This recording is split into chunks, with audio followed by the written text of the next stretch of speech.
In this video, I've compiled 10 awesome budget decks for you to try in Magic the Gathering Arena, many with 0 rares. Deck lists and timestamps for your convenience. Let's get into it.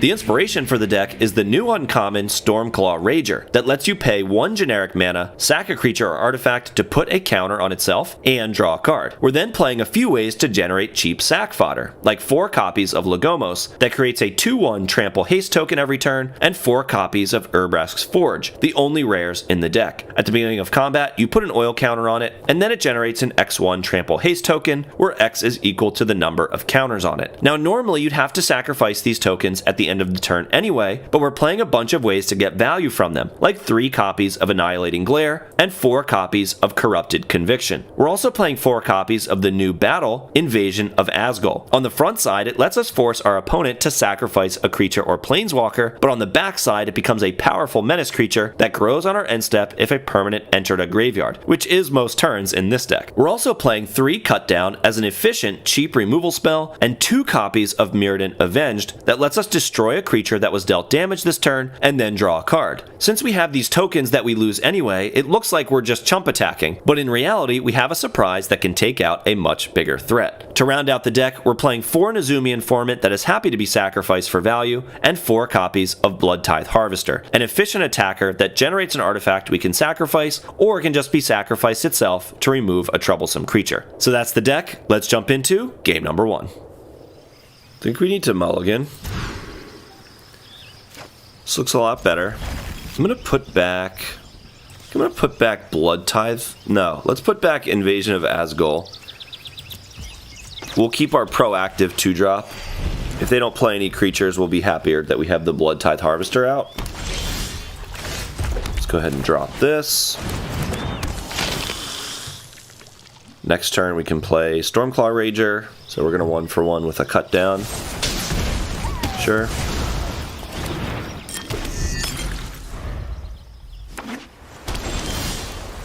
Okay, let's drop the Urbrask's Forge this turn. Hopefully it resolves. No.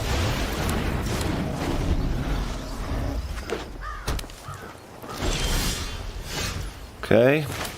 Stormclaw Rager. Does resolve. No removal yet.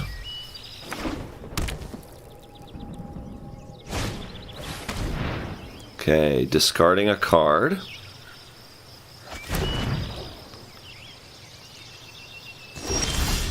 Okay, here. Let's go ahead and go for this now to deal a little bit more damage. If they use removal in response, this is fine because we have Corrupted Conviction available. So we'll hit them for 3. And then play Blood Tithe Harvester. And pass the turn. Let's see, Halo Forger, sure. So they get to recast Dread Fugue. Okay.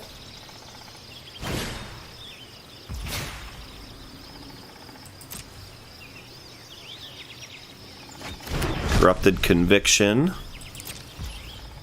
Do we discard Annihilating Glare? I don't think so. Let's keep our blood token.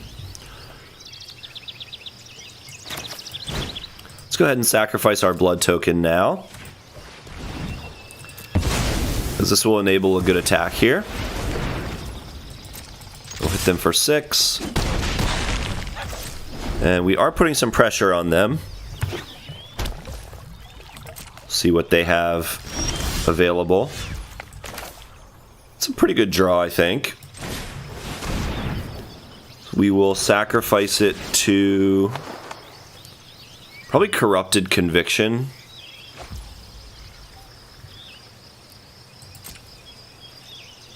So I'm not necessarily in a rush to do this. Urtai, okay.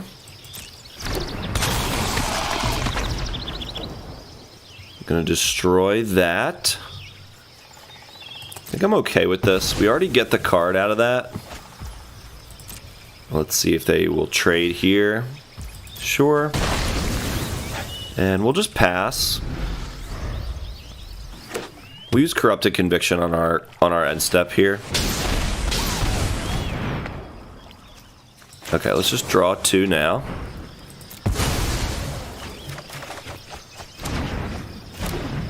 So this just doesn't matter. And now we'll play land. We'll play Urbrask's Forge. Hit them for 1. And no targets yet.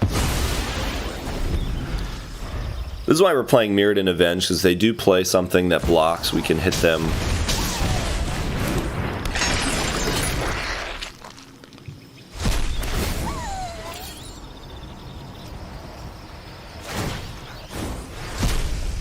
Okay, so using Cemetery Desecrator to flip this. We'll go to combat. Attack for 2. Doesn't matter. And then we'll use Mirrodin's Avenge to destroy that.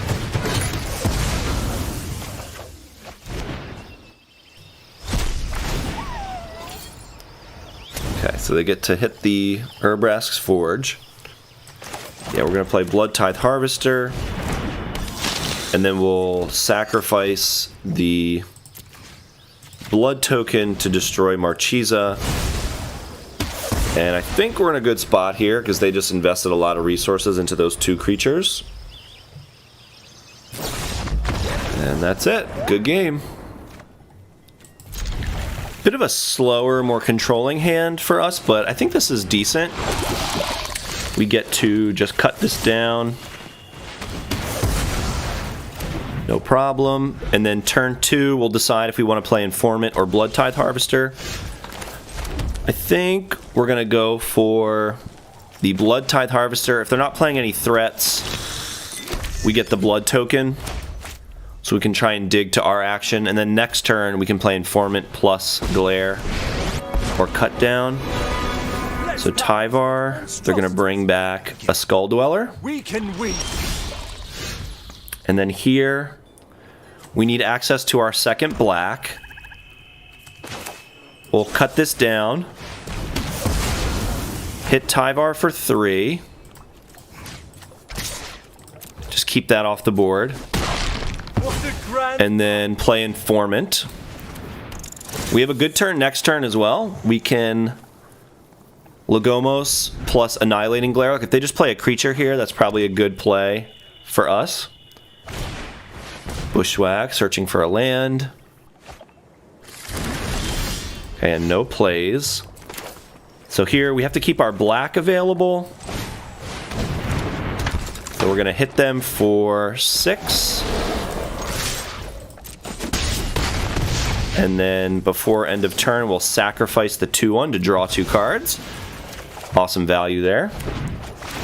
And then next turn we can decide whether we want to go Stormclaw Rager or Urbrask's Forge. Usually biased towards the Urbrask's Forge, where it deals combat damage to a player. Okay, so we're not going to let that thing deal damage to us.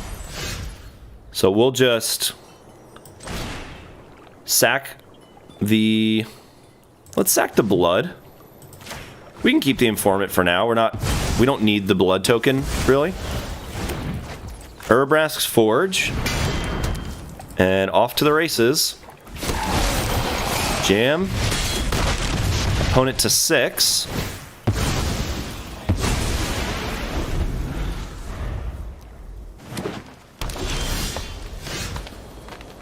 We're not going to play Outrager in the off chance that they have a board wipe here. Alright, that's it. Good game. This looks good. We'll keep this. Let's start on probably Blood Tithe Harvester. Yep. And then next turn we can play Invasion of Asgol. Excellent. This is a good start here. So let's play our tap land. This is the only thing we're playing this turn. We get to play Asgol, have them sack a creature, and get to immediately attack this for 3. Next turn, if they just play a creature again... Ooh. Okay, slow start for our opponent here. It kind of works out for them, though, because I don't have a way to punish this. But we'll flip this one.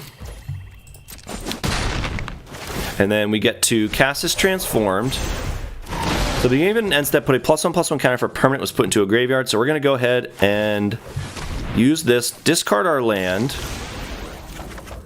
draw another Harvester, and that worked out nicely. So now this gets to grow. And we have a nice turn next turn as well. Again, if they just tap out for a single creature... Okay, so playing Kami of Whispered Hopes. They get to put 2 counters on it. No sacrifices here. But again, do we Annihilating Glare or just Asgol? It's got to be Asgol. They're in some trouble. And then we'll send 2 at this and 1 at them. And we get to cast this Transformed. And we'll pass the turn. If they don't have a way to wipe the board here, which they're probably not playing a deck like this. Alright, so before they get a counter on it, we're going to go ahead and cut that down.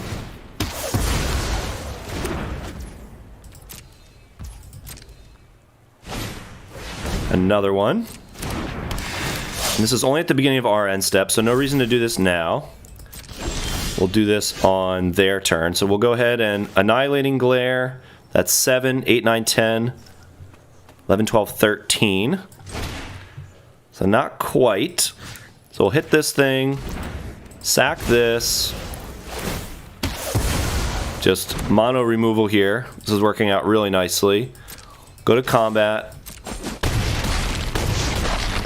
And yeah, we might as well just play this out. I don't think they have a way to punish us for this. These Ashen Reapers are putting in some work. This has got to be it, right?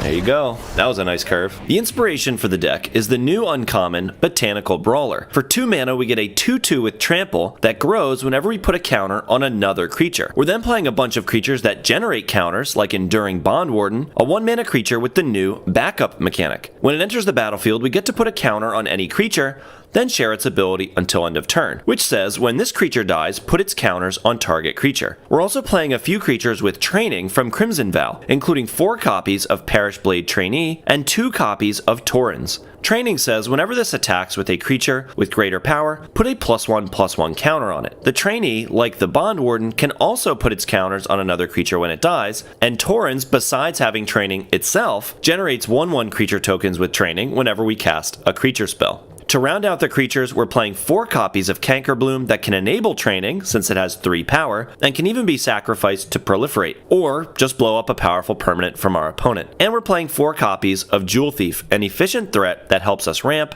and wears +1/+1 counters really well, thanks to Trample. We're playing 4 copies of Invasion of Moag, a 4-mana battle that ETBs with 5 defense counters, and puts a +1/+1 counter on each creature we control. This goes absolutely bananas with a copy or 2 of Botanical Brawler in play. Each creature gets a counter, then Brawler picks up another counter for each creature that got one. If we flip Moag, we get Bloom Wielder Dryads that puts a counter on a creature on our end step. We're also playing 2 copies of Ozolith, the Shattered Spire, the last of the rares, that makes it so anytime a creature gets a counter, they get an additional counter as well. You can also pay 2 mana and tap it to effectively put 2 counters on any creature. Lastly, we've got 4 copies of Ossification as an efficient removal spell, and 4 copies of Tyvar Stand to protect a giant creature from removal or push through the last few points of damage. So that's the deck. Let's jump into game number 1.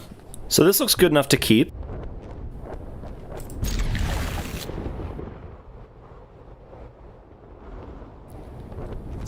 They're probably less likely to remove the trainee than if we just tap out to play a Brawler.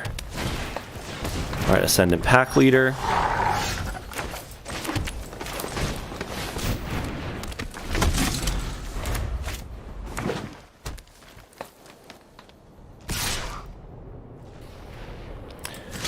I'll offer the trade. If they want to use a trick to trade with our mediocre 2-drop, that'd be fine. So now here we're going to play Brawler, keep up Tyvar Stand, pass the turn.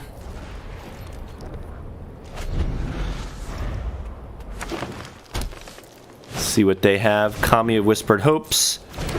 Okay, it's actually pretty good for us here. So we get to go... And them tapping out for that is interesting. We might eat removal here. Do we just remove that? That's interesting. We could take the more aggressive line going Ozolith plus our own Brawler. Or we could play Ossification and another creature. They ramp a little bit, but we do have Ossification if they play a big threat next turn. So I think I'm just going to play Ozolith and our own Brawler. That'll get a counter. Then Brawler will get a counter. So they kind of like feed off of each other. And we put a bunch of power and toughness on the board. And if they just tap out for a big threat here, that would probably be the best play for us. We'll see what they do. Grafted Growth. And they get 2. Pay 4. Nope, discarding to blow that up, sure. So we'll grab a Forest, because there is a world where we want Tyvar Stand right now. If they, their sequencing might help us out here. Another Grafted Growth. Okay, so they're investing a ton into this Kami. This is going to work out for us pretty nicely, I think. It doesn't matter.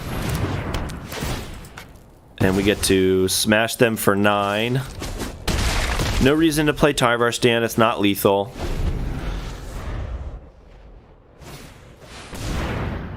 This is totally fine. Okay, and this should be game here. So we just jam with both. We could just give it to that one just in case. So this is plus 2, 3, 4, 5.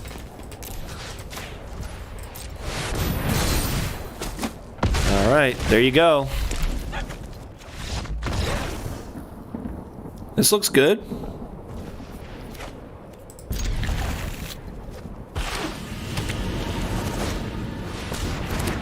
So Rot Priest from our opponent. We'll start on... do we take the first poison counter to get our tap land down, or do we play a Plains and Enduring Bond to Warden? That's an interesting choice. Yeah, I think we're going to get our blocker down. If they want to block here, they're going to have to, or they want to get a counter in, they're going to have to use a trick to get through this. They'll have to spend a card to get in this turn, which they might think is worth it. Okay, Crawling Chorus. And good, we get to hold them off for a turn. So now we're going to play our untapped land, play a Brawler. We would love to draw an untapped green source.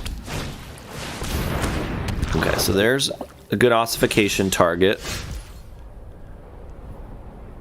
So we're going to do that. And we'll keep Tyvar Stand available. So we'll go ahead and do this. Ossification on that. And no attacks yet. Next turn. Like to stop drawing lands now, actually. I wouldn't mind them going for a removal spell of their own here. Okay. There you go. So we'll Tyvar Stand. Give this hexproof.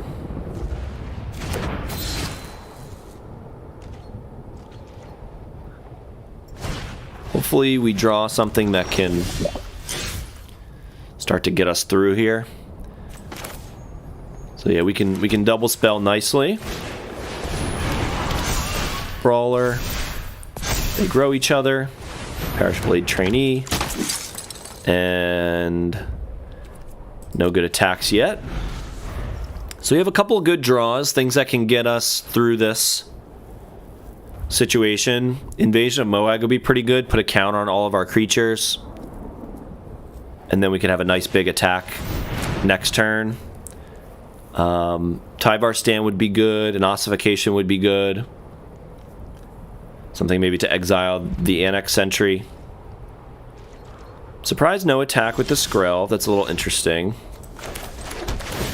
So here, if we were to attack with a Brawler and a Parish Blade Trainee, Parish Blade Trainee picks up a counter.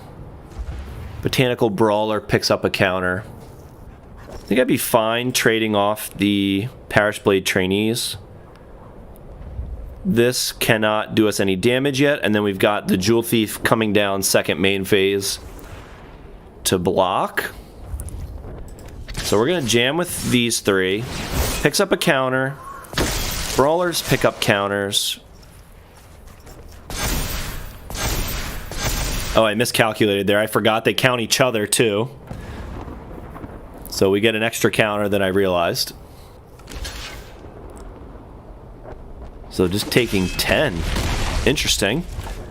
Okay, and then we get to play Jewel Thief, second main phase. And we have good blocks. They do get to get in with something if they'd like to. They can use Skrelv. No attacks. Do we bother doing this first? Is there a card we're worried about? Gains Hex Toxic and Hexproof. I think we're going to save the Ossification, honestly. So we'll just jam with these. Do we jam with this? Yes, why not? Okay, now we know how this works. So we get 2 counters this time. Because it also counts the other one getting a counter. Tyvar Stand, okay. So it's a 5/8. They could eat one of our creatures.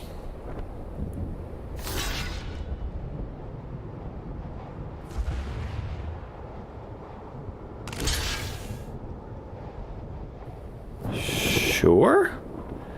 What's the point of that? I'm not really sure I understand that block. Yeah, okay.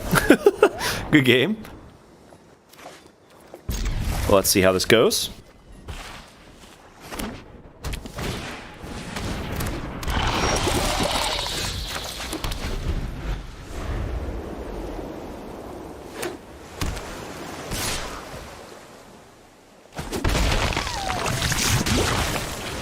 Okay, prologue.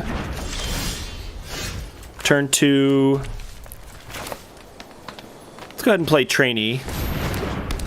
I'll trade with that. Assuming they don't have removal for us. I'll trade with the Skull Dweller. If they have bounce or something, that's fine. We need to keep them off of this too fast of a start here. So here, let's go ahead and play Jewel Thief. We use our mana.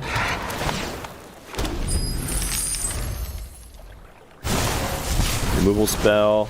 Okay. Started Curiosity to draw 2. Okay. So now we'll play Trainee, Brawler,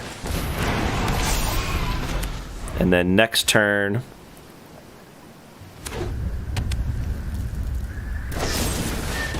we're gonna sacrifice a Trainee. And now we'll play Brawler. Counters. Let's go ahead and we'll play Bond Warden. We'll put the counters on the Bond Warden. They'll pick up more counters, and we'll hit.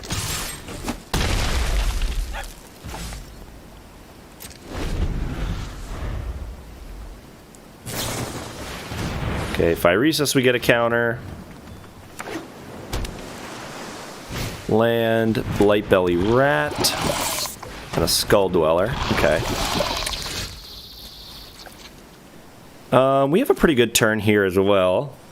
So we're going to we'll exile the Bilious Skull Dweller.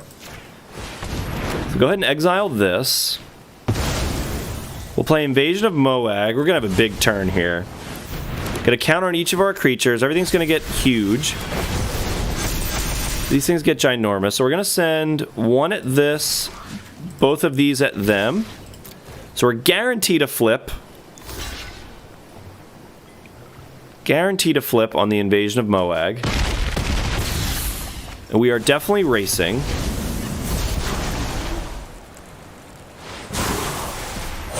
And we get to play this, and we'll put the counters on this so that our creatures grow some more.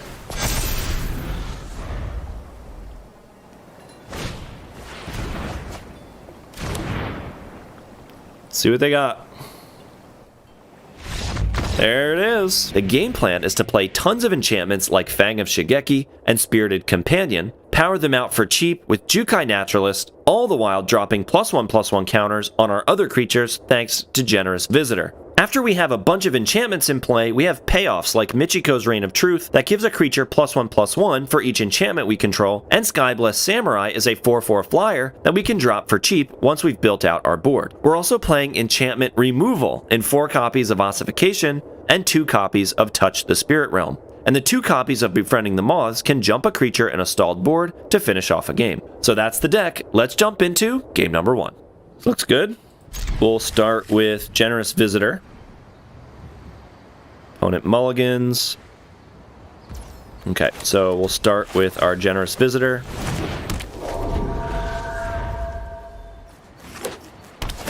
Opponent plays a tap land. Go ahead and drop Spirited Companion. Counter has to go on the Visitor. And we hit for 2. Next turn, we get to play another Companion and a Fang of Shigeki. We'll see what they do. Let's go ahead and play the Spirited Companion first. Put a counter on the other Companion. Draw a card. We'll play our untapped green. And put a counter on this Companion. Hit for 4. Hopefully. Okay, destroying Generous Visitor. And we hit for 2. Next turn, we get to play another untapped land and play the Skyblessed Samurai. A little bit of a slow start from our opponent here. Yep, let's go ahead and play Samurai. And hit for 5. Maybe another Elspeth Smite. And yes, they do exile the Companion, take 3 down to 14. Would love to hit like a Michiko's Reign of Truth or something here. Yeah, Spirit Realm.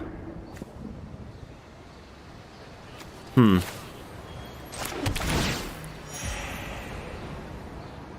could take them off the cards from Bankbuster. Probably would be worth it. They seem to be struggling a little bit to get their game plan going. So maybe we can slow them down a little bit by exiling the Bankbuster.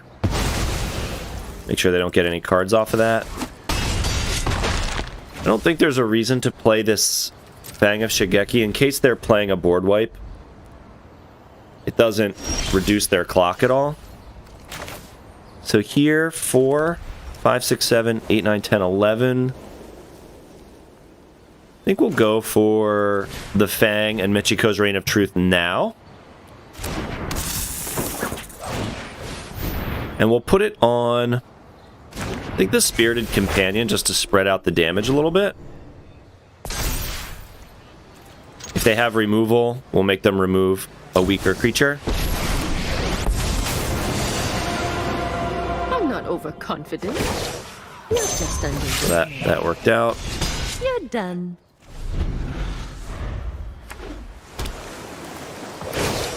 So they get to make a Samurai. Not to. May your blade strike true. Okay, now this time we're going to go for it on the Samurai. And see if... I mean, we might as well attack. I'll trade with that 2/2. Okay, good game. We have to mulligan this. There's not a good game if we don't draw our white source. So this looks pretty good. I think we'll put back the ossification and just go for the more aggressive line here. Generous Visitor into Spirited Companion seems like a good start. Looks like we might eat a Play with Fire. Voltage Surge. So maybe we're playing against like the black-red Oni Cult deck. Maybe.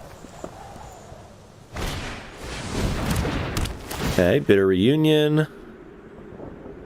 Discard to draw 2. And we'll go ahead and play our Spirited Companion.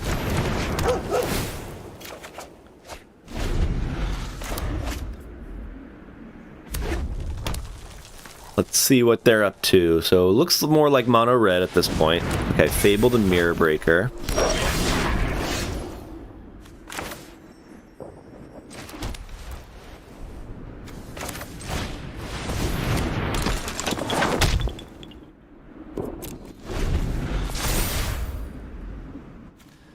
So here, let's see what they're doing.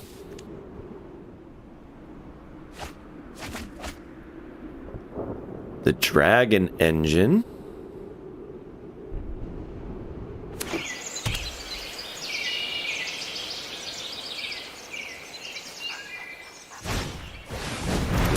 Another Bitter Reunion.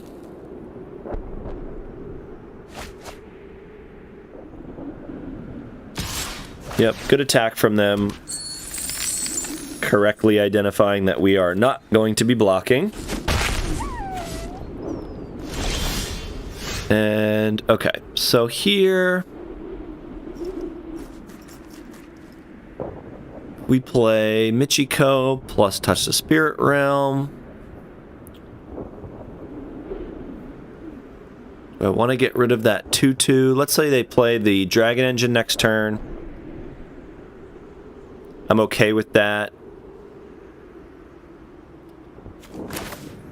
I don't care about the 2/2 anymore. We'll just play Fang of Shigeki. Michiko on the Jukai Naturalist. Hopefully this sticks. Excellent. And we'll get in for 7. Gain 6 to 24. And now let's see what they're doing. If we draw a land, we have a good turn next turn. I'll probably use Touch the Spirit Realm on the Reflection of Kiki-Jiki. Plus play the Skyblessed Samurai would be a pretty good turn. So if they attack with the token, we will trade. They have quite a bit of mana at this point. 7. They're playing like some of the like Cityscape Levelers or something like that. Perhaps. Okay, so Mightstone. Choosing to draw. And would actually really like an untapped land here. Okay, good. Give it to the Naturalist. So they do have 2 treasures. So now here we can go Touch the Spirit Realm to exile this.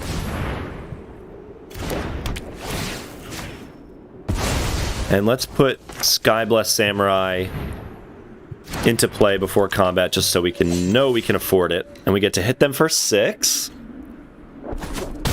Down to 7. And assuming they don't put anything in the air or don't have any way to gain life, we do have lethal with Befriending the Moths. We get to jump the Jukai Naturalist and deal them 7.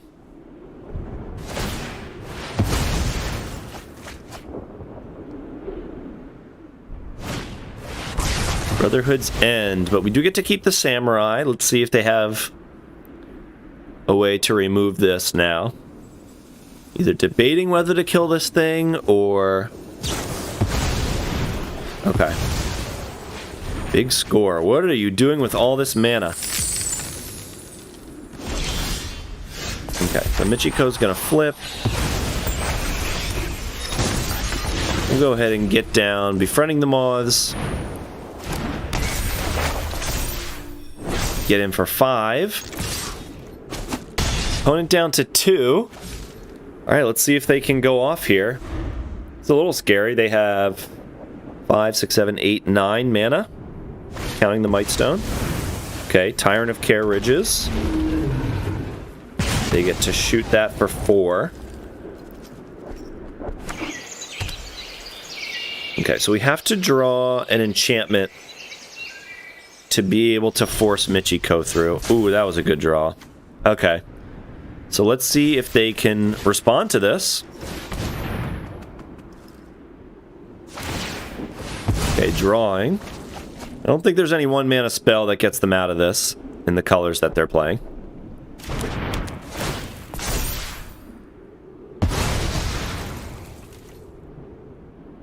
And we hit for 5. And we got him.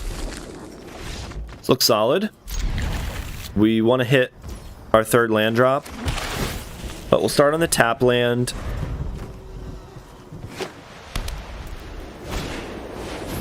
A Crawling Chorus. Just go ahead and play out the Spirited Companion. Replaces itself.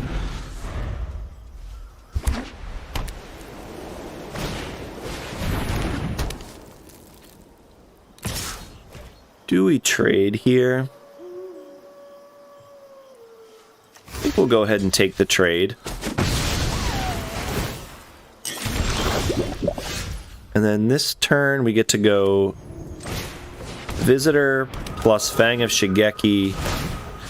Put a counter. We have to put it on the Visitor. And this way we have a block.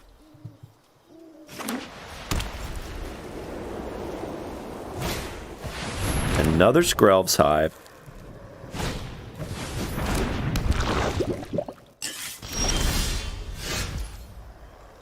Okay, so here, let's go ahead and play our land. They're going to start getting these creatures through with Skrelv. We could jam with Fang of Shigeki. It's only +2/+2 though, but that's really our only play here. Counter on Shigeki. We'll give it +1/+1 and get in for 4. Keep Tamio's safekeeping up, and then we'll block whatever they attack with. They could attack with all 3. We'll block the Skrelv, obviously. If they just pay 2 life to get one of their creatures through, I don't know that that's worth it for them.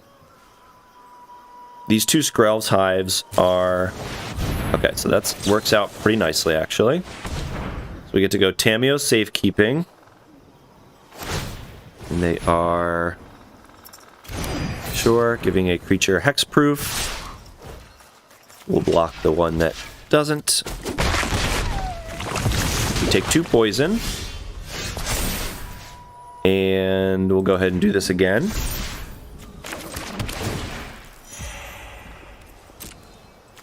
I think we're racing here pretty clearly, so we'll go ahead and get them to 9. Deal them 4 down to 9. They lose 2 more to 7. Okay, so they get to jump a creature.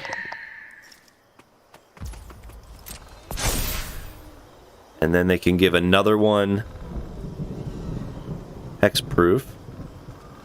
Yeah, make sure you give it to one that can attack. Okay, and they get to give us 3 more poison. So we go to 5 poison counters.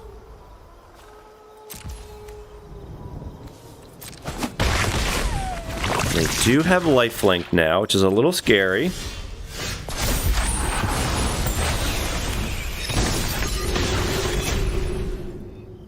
We have to pass, unfortunately, all these samurai. You don't want to draw too many of them, obviously.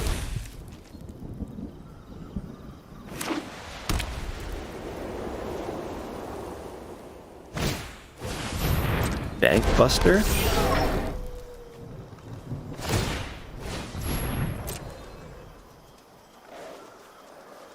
Interesting that they're doing it there. Maybe they're concerned about removal. I'm drawing now.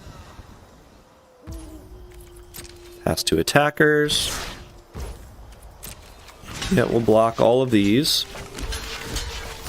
We draw another Michiko. Could be in a pretty good spot.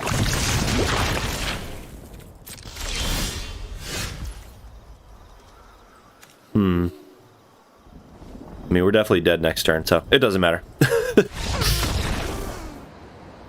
Good enough. Good enough to keep for sure. I think our first few turns are pretty scripted. We're going to play Bang of Shigeki into Naturalist, then Befriending the Moths. We will trade if they attack here. I think that's a good trade for us. Okay. Go ahead and block. Turn 2, we'll play Naturalist.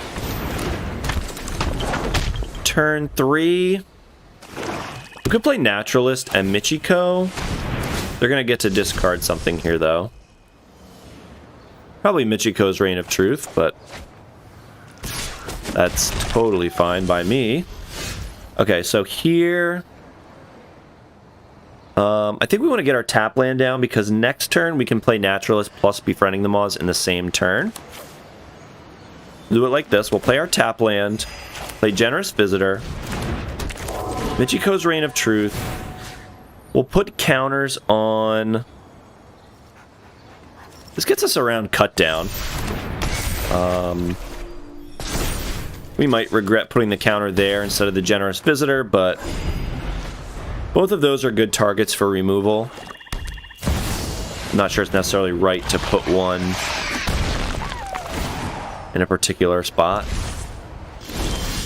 Okay, so here, again, same thing. We'll put it on the Naturalist.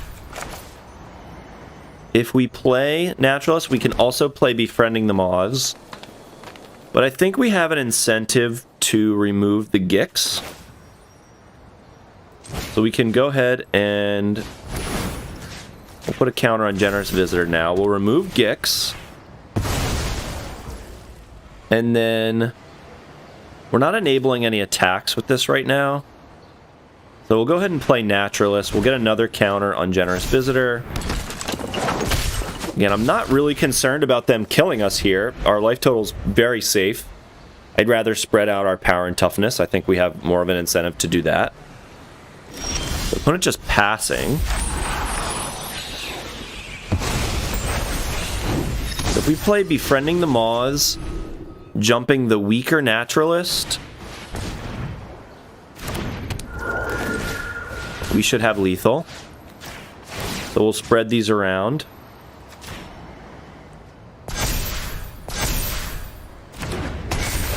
And let's jump this one. And we'll attack all. I'm fine with losing one of the visitors here. There you go. Good game. Looks good enough to keep. We've got our colors, red, white, and green. So we'll start on our tap land. Swamp from our opponent. Let's go with the Zeatora's Proving Ground. Enters tapped. And we'll play Kumano faces Kakazan. Stage 1 will trigger, dealing 1 damage to our opponent.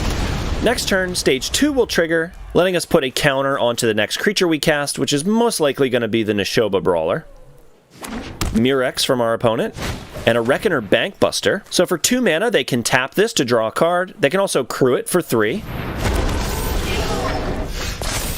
Back to us, and we draw a land. So let's play the Neshoba Brawler. It'll pick up a counter. Its power is equal to the number of land types we control. 2 mana 5/4 trample, not too bad. And back to our opponent. They'll play a swamp and play Graveyard Trespasser. It's a 3/3 with ward, discard a card. When it enters the battlefield, they can exile a card from a graveyard. Both graveyards are empty, so nothing happens there. We draw a tap land, and Kumano faces Kakazan will flip. Now our opponent can crew their Reckoner Bankbuster, so we just have to be careful with our attacks here. But I think we'll attack with our mana open. If they crew Bankbuster, we'll get to play Gaia's Might. No blocks. They take 7 down to 12. And then we'll play Weatherseed Treaty. A 3-mana Saga. On stage 1, we get to search our library for a basic land card, put it onto the battlefield tapped, then shuffle. Stage 2 creates a 1/1 green sapperling creature token, and stage 3, which is really the important part here, is target creature we control gets +X/+X and gains trample until end of turn, where X is the number of basic land types we control. And we'll go ahead and start on stage 2, since we don't really need the land right now, and we'll set ourselves up to trigger stage 3 on our next turn. Our opponent plays another land, deciding to crew the Bankbuster and attack for 4. Happy to not block here. We go down to 16. Our opponent plays Archfiend of the Dross. So for 4 mana, they get a 6/6 flyer. That thing's a little bit scary, but I think we can play around it.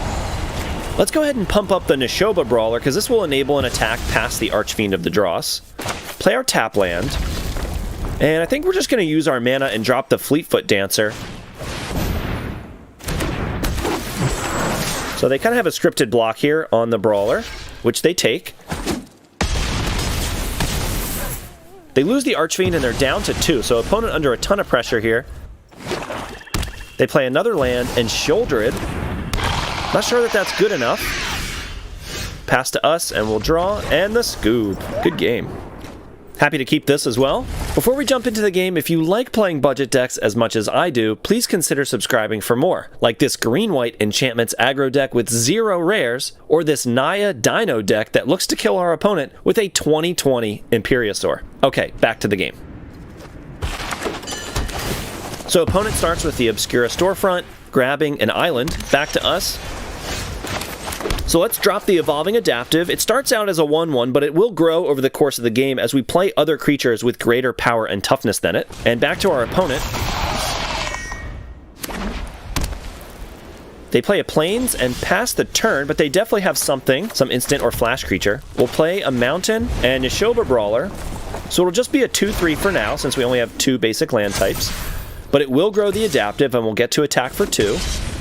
Opponent down to 19. And flash in Cathar Commando on our end step. So opponent on Soldiers, it looks like. Attacking in for 3. We'll take this. Down to 17. And they pass again. Let's go ahead and play our untapped land. This way we can get our Weatherseed Treaty down. This time we are going to start on stage 1 because we do want an untapped white source for next turn. We want to be able to cast our Fleetfoot Dancer. And that will pump the Neshoba Brawler up to 3 power. Get in for 5. Opponent down to 14. And they flash in a Zephyr Sentinel. They don't return anything to their hand. But they are interested in a race, which is interesting. So they're coming in for 5. We're down to 12. Weatherseed Treaty will trigger, getting us a 1/1. And we'll play our Sacred Peaks tapped. And let's just go ahead and drop the Fleetfoot Dancer. If they can't deal with this, the lifelink should put us in a really good position to win the game. Triggers our Evolving Adaptive. And we'll get in. Ooh, a Wandering Emperor from our opponent. I'm assuming they're going to exile the Fleetfoot Dancer. You'll be safer. And they do. So they gain 2 life up to 16. Take 6 back down to 10. Not much of a This is a close game. Interested to see what they have here. Putting a counter on the Cathar Commando. They feel pretty confident about this race. We go down to 6. But we are getting the trigger from Weatherseed Treaty next turn. And our opponent might be in some trouble. We have a haste creature and some lightning strikes. Let's see how the math works out. So they gain some life up to 13. Let's pump up the Sapperling. It will get trample. And if we drop the Iconoclast with haste, it unfortunately doesn't trigger the Adaptive because it gets +1/+1 after it enters. But this should be enough. Opponent blocking the Adaptive. They take 11 down to 2 and finish them off with a Lightning Strike. And today we're playing Red-Green Aggro featuring an exciting new card from Wilds of Eldraine, Ruby Daring Tracker. So for Red-Green, we get a 1/2 with haste. Whenever it attacks while you control a creature with power 4 or greater, Ruby gets +2/+2 until end of turn. You can also tap it for red or green. So this can come down and immediately tap for mana. And then everything around it is just built to beat down. So we have 4 copies of Kumano Faces Kakazan, deals a damage when it comes in, has our next creature enter with a +1/+1 counter, and flips into a 2/2 haster. Play with fire to deal 2 damage to any target. Evolving Adaptive, probably our best green 1-drop, comes in as a 1/1 and then it grows as we play other creatures. 4 copies of the classic burn spell Lightning Strike, 4 Yavimaya Iconoclast, so it's a 3/2 with trample. If we kick it, it gets +1/+1 and haste until end of turn. 4 copies of Kessig Naturalist, another solid 2-drop, so it's a 2/2, but when it attacks, we can float a mana until our second main phase, so we might be able to ramp into a bigger threat earlier. Again, we have 4 copies of Ruby, 4 copies of Jewel Thief, 3 mana 3/3, Vigilance Trample makes a treasure token, and then our rares here. So we have 4 copies of Miglaz Maze Crusher. This is a great use of a wild card. This does get played in non-budget decks, so you're not going to waste a wild card if you craft this one. It's a 4/4 for 3, so solid already. But then, again, we're ramping a little bit. We have some ways to produce some additional mana. Comes in with 5 oil counters. We can remove 1 to give it Vigilance and Menace until end of turn. Pay 2, remove 2 to give it +2/+2 until end of turn. Or pay 3, remove 3 oil counters to destroy an artifact or enchantment. And then lastly, we have 2 copies of Halana and Elena. Just an awesome top-end threat. Comes down and starts immediately pumping our other creatures. We are playing 4 rare lands. This deck is pretty mana intensive with the 2 red-green 2-drops. So we can't have too many tap lands. And if we just play all basics, we're going to get screwed all the time. And if we play only the common tap lands, the deck is just going to be too slow to win. So we have to play some rare lands for this deck to be good. If you don't have these, I would suggest just playing more basics, not more tap lands, because if this deck gets off to too slow of a start, you're going to have a hard time. So that's the deck. Let's go ahead and jump into game number 1. This looks good enough. I wish we had a 2-drop, but can't mulligan hands like this. We'll start on the Copperline Gorge and immediately drop the Evolving Adaptive. If we don't draw a 2-drop, obviously we're going to play the Highlands. Okay, so Highlands comes down. Hit for 1. Putting them on some kind of removal spell here. Just on a single red mana. Probably going to wait for a better target, I'm assuming. So here we go. Let's go ahead and drop the Gorge. So they probably can't kill Miglaz anyway. But we're going to play Jewel Thief. You know, if they have Lightning Strike or something, that's okay. Okay, so there you go. There's the play with fire. We get our treasure. And doing it that way does let us get 2 triggers, like if the adaptive survives. Okay, so let's see here. We could force the Jewel Thief through with the Halana and Elena. Feels good enough to me. We could also play Miglaz and just Lightning Strike that. It might be better. Yeah, we'll do that. We'll go ahead and do this. So we'll play Miglaz. We'll just Lightning Strike. This way we can get an attack in, not have to worry about trading off the Jewel Thief just yet. They have a way to deal 4 damage. I mean, it is what it is. They are playing red, so they might have Obliterating Bolt or something. Let's see if it survives. Okay, and here he's Warcrafting. That's fine. Okay, we're getting a bash now, so that's good. And we just play this. Counters on Jewel Thief. And just start bashing here. We'll probably put the next... Hopefully we draw a creature for the Kumano Faces Kakazan would be nice. Okay. This Jewel Thief is putting on pressure. They were forced to remove it there. Yep, we'll just play both of these out. No reason to wait. And again, hopefully we draw another creature, but I'm not going to wait just to get the trigger. And we'll hit for 5.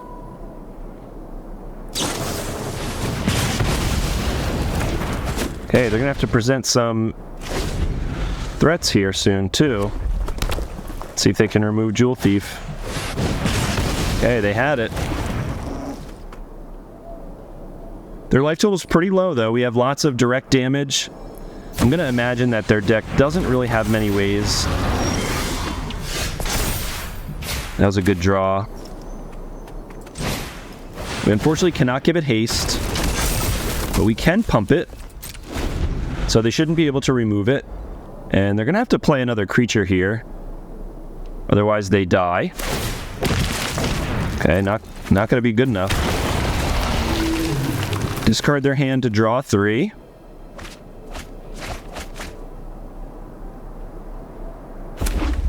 We obviously will take the 2. Or 4 rather, because I don't know what kind of shenanigans they can get up to with it. There's no reason to block, really. Okay. It flips. Give it Vigilance and Menace. And let's just attack with the 2/2 as well. Alright, good game. And here we go, on to game number 2. So this unfortunately is a mulligan. Can't keep 1-landers. Not great, but better. Put back a Lightning Strike. And just get this down.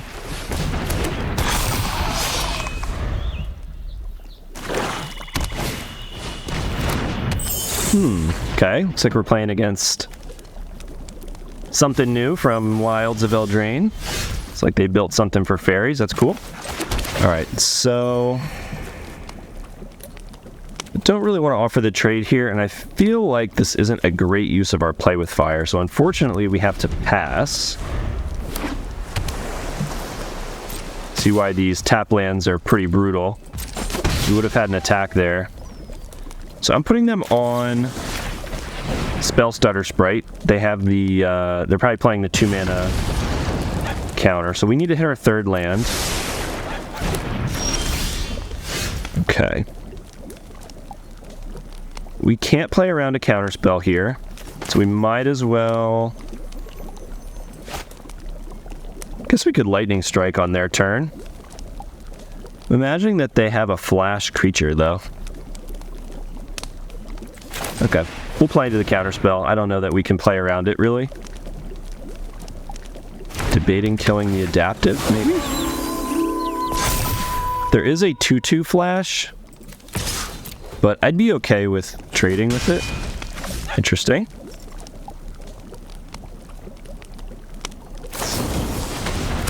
So definitely not what I expected them to do there.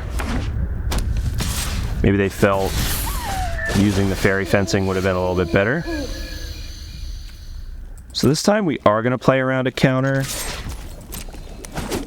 Because Kumano this turn is not a great use of our mana. We're just going to Lightning Strike them. We'll see what they attack with. They attack with everything. Yeah, that's cool. Alright, we're just going to Lightning Strike them. I'm going to try and get them dead here. We'll see how it goes. Definitely need to draw a land, though. Okay, Spell Pierce. Not good enough. Okay, well, let's hit them. No instants, so there's no stops right now, but...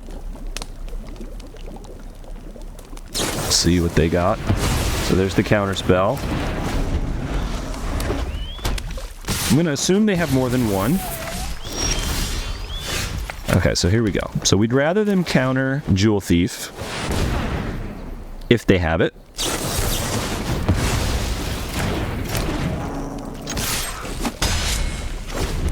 Than the Miglaws. Hey, we are racing here.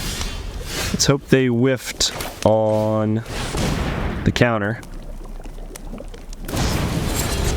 Okay, return it to my hand. I guess that's okay. We're going to start losing this race here soon. They are ending up slightly ahead of us. When you do that, we discard a card. This works for me. So we discard Adaptive. Okay, no more counter spells. Come on. Let this resolve. Excellent. Okay, and then we hit them for 3. Assuming they take it. Excellent. And... well, if another fairy enters the battlefield, we lose. So I'm just going to do this now. So they don't have an opportunity to draw another counterspell.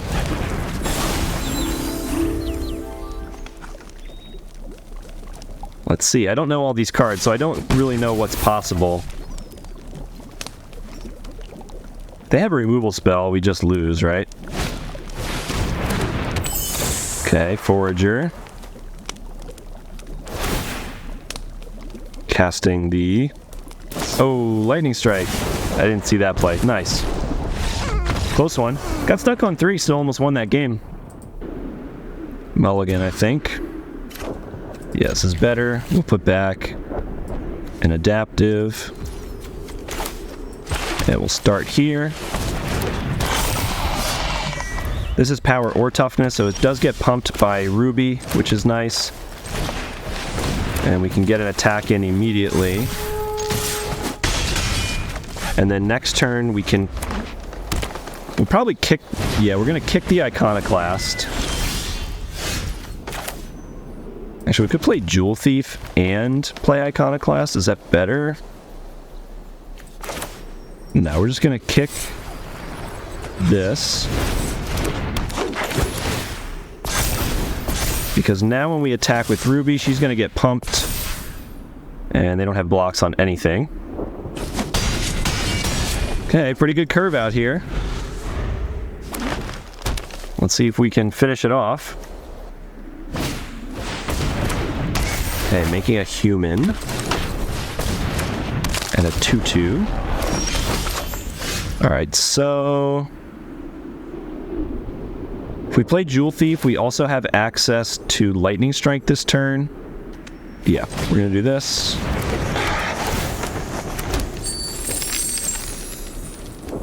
Attack with these two. I'm expecting a block. Okay, good block there. Okay, they're at 6. We can Lightning Strike them on end step. And try to finish them off next turn. Depending on what they can do here. Okay. So they've got a bunch of food. We could... I think we're just supposed to Lightning Strike them, right? Or are we supposed to Lightning Strike this thing? Pay 2, discard a card, return it to its owner's hand. They can sack this in response to gain 3 life. This might be better. Let's do this instead.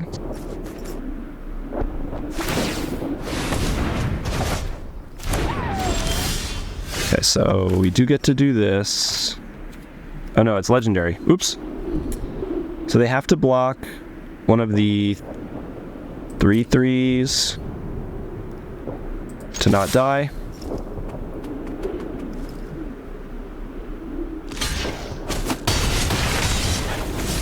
Now we'll play Miglaws. And hopefully this is enough. Alright. This looks solid. Adaptive on turn 1 is pretty rough. Especially if they can't remove it right away. Okay, so another Faeries deck. Good to go. Naturalist. Pump the Adaptive.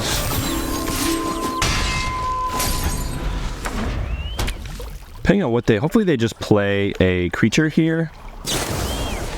Okay, gonna remove our Naturalist. Probably a good play.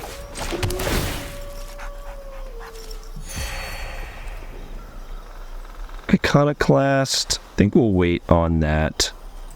We'll get some more triggers on these Adaptives, so let's get in with this one. play another adaptive, and we can play with fire on their end step.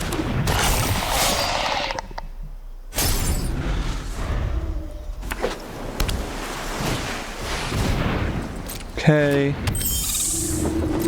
Fortunately, we just have to shoot them. I think that's good enough. Yep, this is good enough. So we're going to go for Iconoclast first, because we have a good attack with it right now. So we get a bunch of triggers.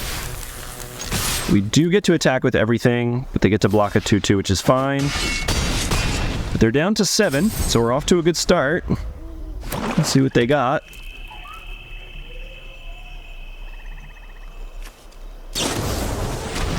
Okay, Fairy Fencing. That card is excellent. Just 1 mana removal spell. Let's pump our creatures if we can. We're probably walking into a removal spell here.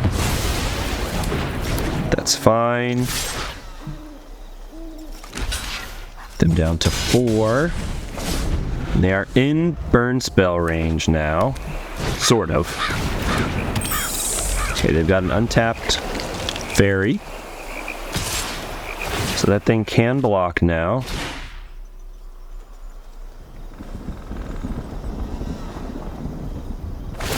So they get to put counters on stuff. Okay, so that's going to be a 4/4. Let's see what we draw here. Go ahead and do this. And we know they can untap the 4/4, but that's okay. We're going to attack anyway. This is fine. Okay. So they're chump blocking. And we're going to play this now while we can, while we know that they're tapped out, so we play around counter spells. And 1 more burn spell. It's interesting. So they said 3, mana value 3. It's probably good. We would lose 2 life. Okay, they're getting to pump their stuff now. Okay, no, nothing here. Again, lightning strike or play with fire, but now they're untapped, so we're probably in a little bit of trouble here. We're gonna play it out. See if our commons can beat them.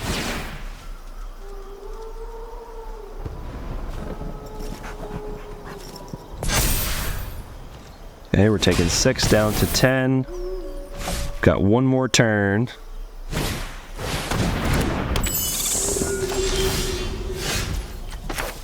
Does this resolve? I don't think this is enough, but we can block. I thought they said 3. Oh, power, mana value, power, or toughness. Okay. Alright. Let's see. Very mastermind, okay. That's 2. Wait, you didn't block right. Oops. So welcome back. Today we are playing this budget green-white artifacts deck. It actually only has 10 rares. Let's jump in and take a look. So we have 4 copies of Teething Wormlet. For 1 green, we get a 1/1. Has Death Touch as long as we control 3 or more artifacts. And whenever an artifact ETB is under our control, we gain a life and put a counter on it as long as it's the first time this ability has resolved. We have 3 copies of Skrelv to protect our other creatures. We're going to be putting a lot of +1/+1 counters on our stuff. So Skrelv is nice to be able to protect those growing creatures. And then our last rare, not counting the lands, is Ozolith. So we have 3 of these. It's an artifact itself, so it triggers our stuff. And if 1 or more counters would be put on an artifact or creature you control, that many +1 are put on it instead. You can also activate it for 1 and a green to put a counter on target artifact or creature you control. We then have 4 copies of Gingerbrute. It's an artifact, 1/1 with haste. You can also pay 1 so that it can't be blocked this turn except by creatures with haste. So if you dump a bunch of counters on Gingerbrute, you can pay 1 and essentially make it unblockable, try and finish off an opponent. We have 4 copies of Glass Casket. Artifact removal lets us exile a creature with mana value 3 or less. We have 4 copies of Michiko's Reign of Truth. When it triggers, target creature gets +1/+1 until end of turn for each artifact and or enchantment we control, and then it flips into a creature that gets +1/+1 for each artifact or enchantment we control. We have 4 copies of Tough Cookie from Wilds of Eldraine, 1 and a green for a 2/2. It's an artifact creature itself, and then when it ETBs, we create a food token. So this actually gets us 2 artifact ETB triggers, which goes great with Yoshin Dissident. So for green and a white, we get a 1/1, and whenever an artifact ETBs under our control, we put a +1/+1 counter on target creature we control. Again, that also combos well with the Ozolith to put 2 counters for every ETB trigger. And then we have 4 copies of Patchwork Automaton, 2 mana 1/1 with Ward 2. Whenever we cast an artifact spell, put a counter on it. The last 2 slots we used up for Anax Sentry, 2 and a white for a 1/4. It's an artifact creature. And when it enters the battlefield, we can exile an artifact or creature an opponent controls with mana value 3 or less. So you can play this deck with all basics, or maybe just basics and a couple of the common tap lands, like the gain lands. But the untapped duels really do make a big difference, especially in your aggressive decks. So this is a good use of a wild card, and I would recommend it if you don't already have the dual lands in Standard.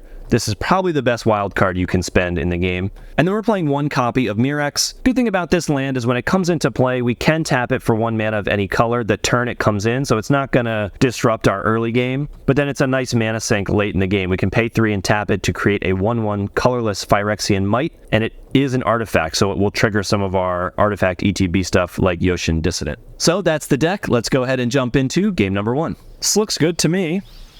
So we have a turn 1 play with Skrelv. The untapped land is nice here. We'll get to drop Patchwork Automaton.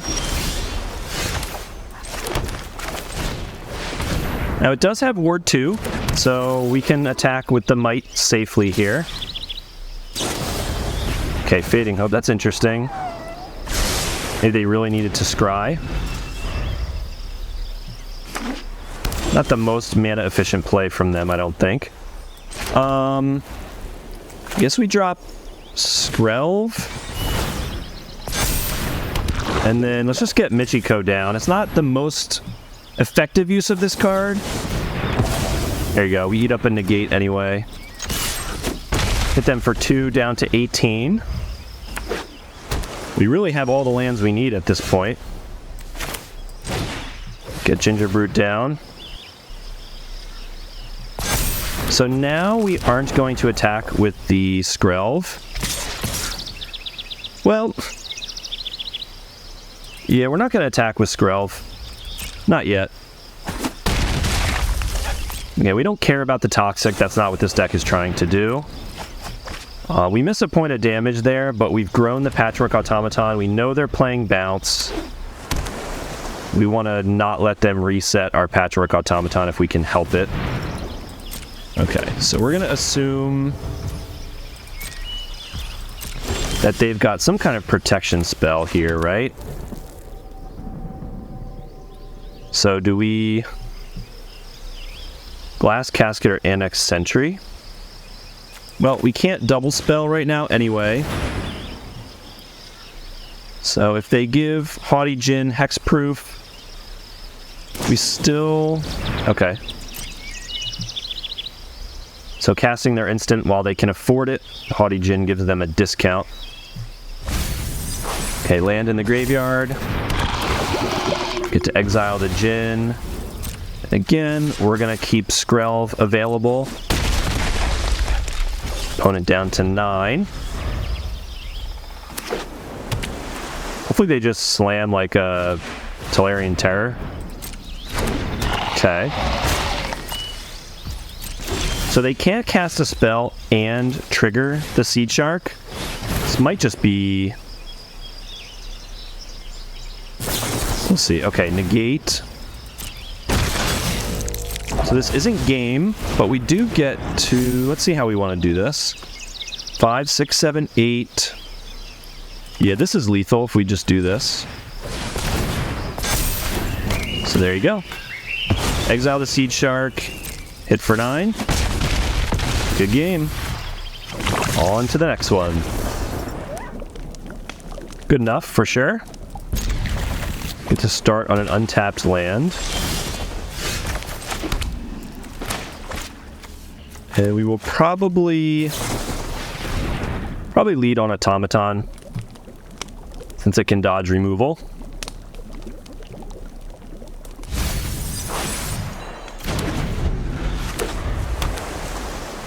We might hit a counterspell here, but that's totally fine. If we hit a counter, who would we rather lose? Probably Dissident. I probably want the Automaton over the Dissident, I think. Okay, so we do eat the counterspell there, as predicted. Checking our graveyard. Okay. That's cool. We're just gonna glass casket this now. Can't let them go off with that. And next turn we can double spell. We can play Automaton into the Ozolith. Okay, assuming we don't eat a bunch of counter spells here. But this way we're taxing their mana. You know, we can't let them just cast a bunch of cheap instants with the Djinn in play. Okay, opponent hits their land drop. So now we're gonna go Automaton first, and it might eat a counter. No counters, that's good. Maybe they have a negate for the Ozolith. Spell Pierce, okay. Still get the counter.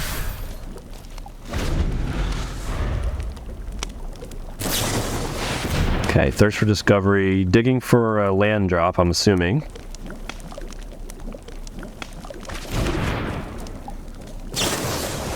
Okay. So we're going to have a Terror coming down for them, I'm assuming. Maybe next turn. Okay, so we're going to go Dissident first. Then Ginger Brute to get the triggers. I think we'll put the counter for Dissident on the Ginger Brute, just to avoid removal on the Dissident here. That tends to be the target. And we're going to target Automaton since it has a ward. Are they about to target the Automaton? And no? Okay. Okay, here we go. Coming in for 9. I'm assuming a bounce on the Ginger Brute. Yep, which is fine. We probably have a Tolarian Terror coming down for them next turn, I'm assuming. So we don't run removal that can deal with a creature as big as the Terror, but we can punch through it. So we're getting another trigger on Michiko. If they bounce Automaton, that's kind of okay. Okay, we have to target the Automaton. We need to tax the mana. Ginger Brute first.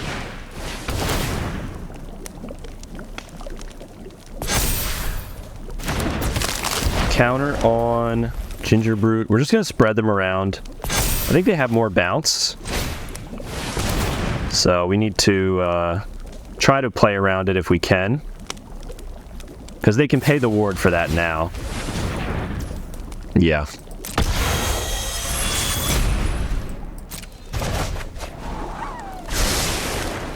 Hopefully they don't have any more. We'll just spread it a little bit. And then drop this as well. No reason not to. Counterspell. Sure. Okay, we hit them for 5. Opponent down to 8. Nice thing here is, if we get...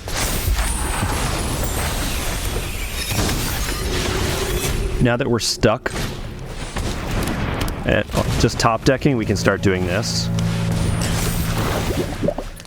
We'll make Ginger Brute a 4/4, so it can attack through.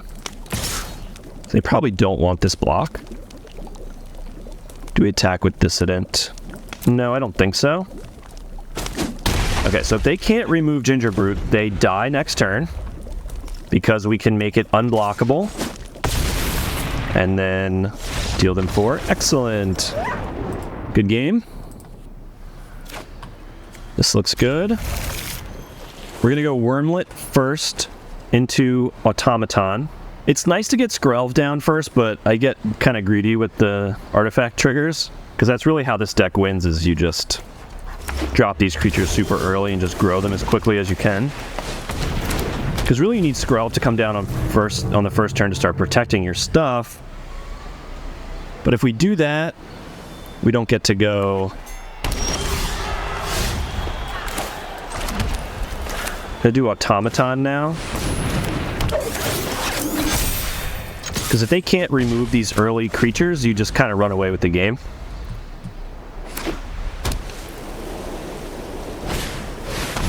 Okay. Exiling Wormlet. That is a good trade for us, mana-wise. That's a good sign. That probably means they don't have board wipes here. So let's go Wormlet, Skrelv, Gingerbrute. And just grow our stuff. Okay, Gingerbrute. Jam for 4. Kind of auto lose to board wipes, unfortunately. But the ward on Automaton is pretty huge. Okay, so we unfortunately did not get to untap with Skrelv. But that is their whole turn. Another good exchange on mana. Okay, and now we're going to start leaving Skrelv back. And hopefully we just draw into some action here. I've drawn a lot of lands. Ooh. Yeah, that's probably going to be the game, unfortunately. But crazier things have happened. We're going to give it a go. They flipped that. We do have removal for an incubate token. Okay, another land, unfortunately. But if they can't kill us, we can just start picking away at them here. Especially if they just whiff on removal. Assuming they're going to find ways to start to put pressure on us. And might even end up dropping Atraxa. Which at that point the game is definitely over. Okay, Herd Migration. So we're on a clock.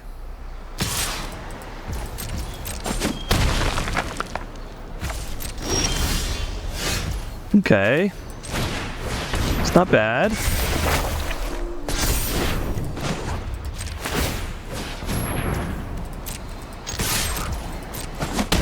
Hey. We just need to draw one artifact and them to whiff on removal, and we can win this game. A lot has to happen. So we go to 9. We go to 1. Oh, haste. Okay, good game.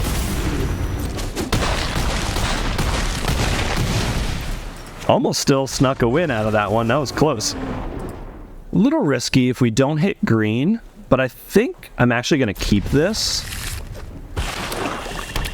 Because if we do hit green, this is actually a pretty good hand.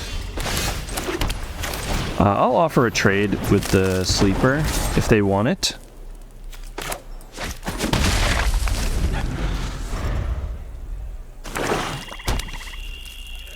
Just make that thing a 2/2. Want to race? No. Okay. So now, do we go Michiko, make it a 3/3? Because then next turn we can go, or do we just play Dissident and pass? A little worried they're going to drop. They're going to drop a 3/3. Probably the Graveyard Trespasser next turn. If we go Ozolith, yeah, no blocks here. And then I'm going to assume we have a Graveyard Trespasser. Oh, Celestus, that's better. I'm cool with that. So let's go Ozolith. I'm assuming they're going to have a 1-mana removal spell here. We'll see. We're going to spread these counters out a little bit, though. And let's see if we can jam. We do get around cut down here. Okay, they probably would have removed the Dissident in response. Okay, Obliterator. That's tricky. Do we go Michiko?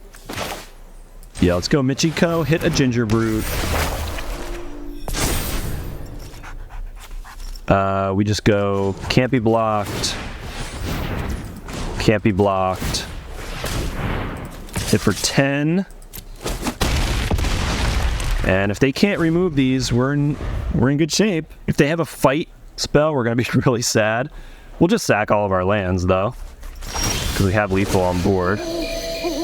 Okay. They go to 3. Let's see. Okay, so we go trigger on Brute. Okay, we go Ozolith. Sure. That is one plus of this deck, is it does get around Go for the Throat, because they can't remove your key threats. Sacrifice a non-token creature. We resolve, and we sack this one. Okay. Can't be blocked. Hit for 7. GG's. Good one, Ginger Brute. We want to get on board early with some of our cheap threats, like Sleep Cursed Fairy, a 1-mana 3/3 flyer that enters with 3 stun counters on it. Fairy Dream Thief that surveils, plus can be exiled later to draw a card. We've also got 4 Obira Dreaming Duelist, a 2-mana Flash Flyer, and 4 Fairy Mastermind, another 2-mana Flash Flyer that can also help us refill our hand in the late game. To round out the creatures, we're playing 3 Halo Forager that lets us recast spells from our graveyard, and 2 copies of Talion, a 3/4 flyer for 4. But when it enters the battlefield, we choose a number between 2 and 10, and whenever our opponent casts a spell with mana value, power, or toughness equal to the chosen value, they lose 2 life and we draw a card. After we stick a few threats, we want to keep our opponent off balance, with Ego Drain that lets us rip any non-land card out of their hand for just 1 mana, Fairy Fencing that can give a creature -3/-3 until end of turn for 1 mana, we have Spell Stutter as a fantastic 2-mana counter that scales well with the game, and Go for the Throat, a solid standby removal spell. And since a big chunk of our creatures have flash, we can easily pass with mana up, counter or kill something, or just flash a creature in instead. So that's the deck. Let's jump into game number 1. Good enough. Really wish we had one of our 1-drop fairies. The deck plays a lot worse without them.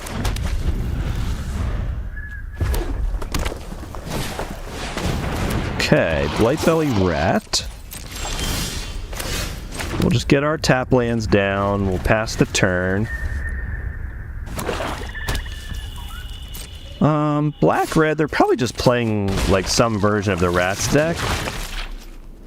Now, it's possible that they're going to want to Toxic us out, but I don't think that's probably what they're doing. Like, they probably don't win as a quote-unquote toxic deck.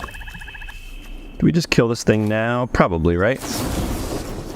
So let's do X = 0. We'll kill this thing. They can have their rat token. And do we race? I'm going to try to race. We'll see how this goes. So we can stabilize with Talion pretty nicely. Next turn. So we'll take our 3. Let's see what's happening here. Okay, this thing's a 3/2, so we are gonna just kill this instead. Which works for me, because they've killed their own token. And now, I think we'll just say Talion name 2. And we can hit for 2 back. And now their removal spells probably net us a card as well, since we named 2. This doesn't die to 1 mana removal. They have to use a, most likely a 2 mana removal spell to get rid of Talion. And it blocks Blightbelly Rat nicely. Okay, so here, we'll block the 2. These things, we don't care about the proliferate. I don't think that's how they're winning this game. And then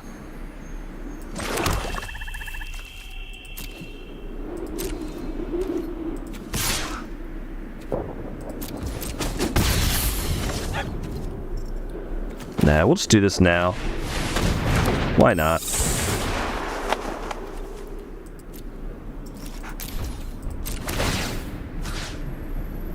Oh, that's funny. No, we're not going to do that. We'll just do one of these. And we'll just kill one of their tokens.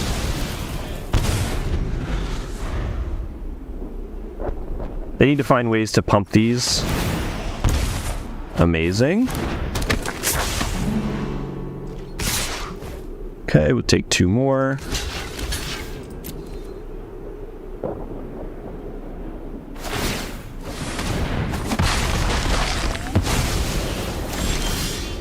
And then let's just rip their hand up.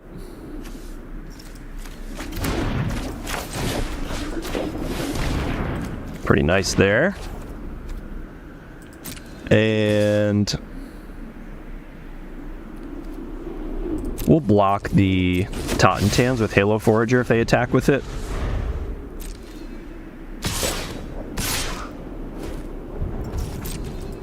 Okay. Yeah, totally forgot about that activated ability. They can give Death Touch. I probably wouldn't have blocked there. Okay, so this should be lethal here.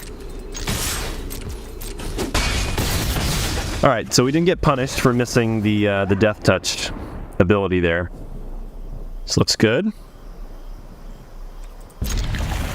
So again, we're going to start on our Sleep Cursed Fairy.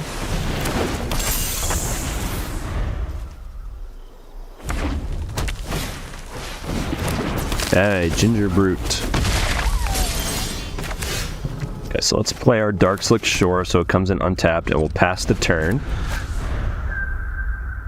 Let's see what we're up against here. Red-green. So it is.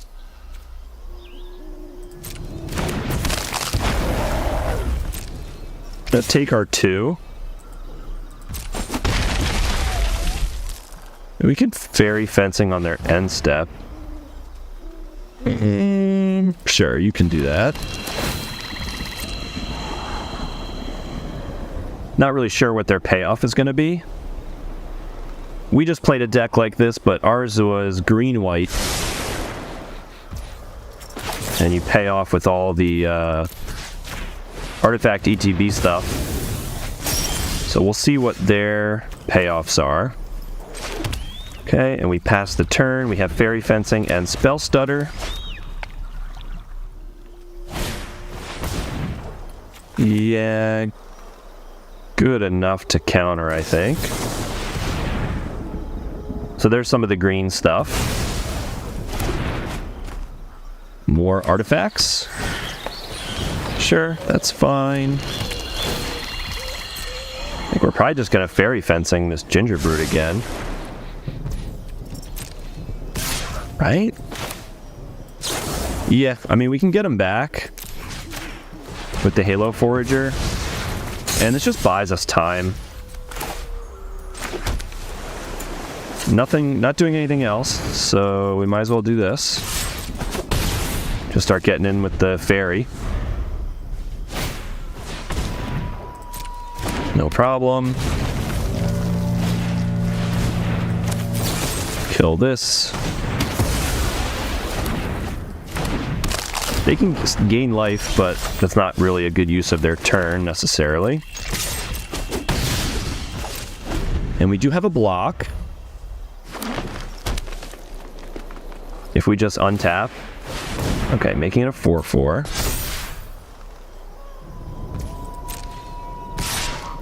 Okay, we'll take our 4.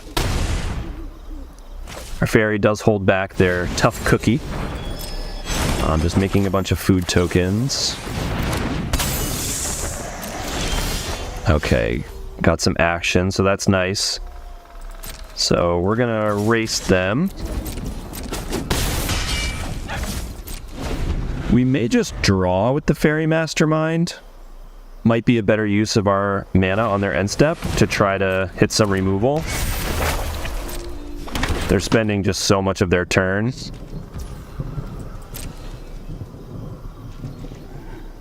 Okay, excellent. So let's go ahead and activate this ability. They draw 1, but we draw 2. Okay, no removal yet, unfortunately. We still just hit them for 5.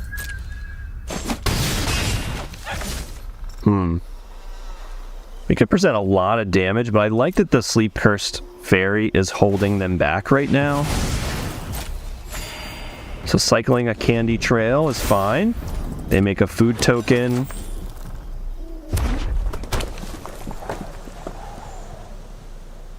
They can make 2 4/4s, which we don't really care about. Oh, excuse me, just 1 4/4. Yeah, I don't care about this. We're not going to untap the Sleep Curse Fairy, but yeah, they're worried about it. Okay, so we're going to flash in our Obiras.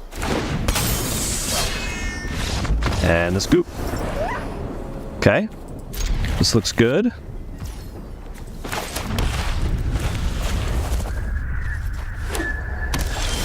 Pass on turn 2. Okay, since we drew Obira, we're going to drop Obira instead. They don't play something we really want to kill. So that is probably... no. We'll go Obira. And then next turn... yeah, that's... yeah, let's just go ahead and destroy this thing now. I don't really want to let them tap that thing for mana, so we'll just kill that. Fortunately, we couldn't double spell there. Dream Thief plus Fairy Fencing would have been nice. But we can't let them curve out. Okay, we would love a land. Excellent. Okay. So we can go...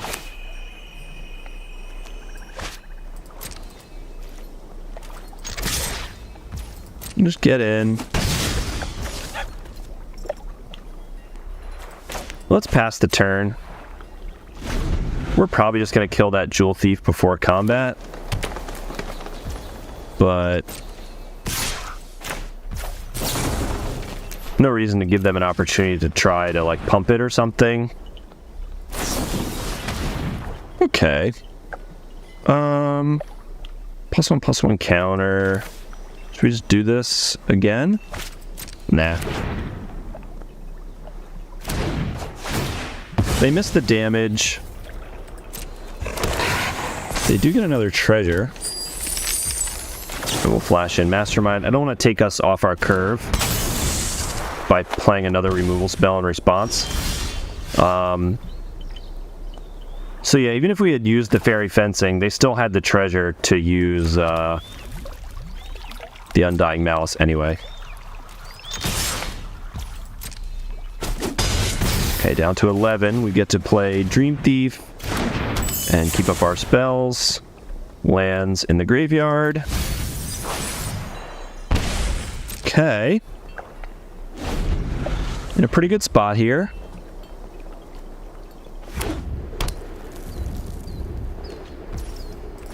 Take our 4. Trample, we're not blocking anyway.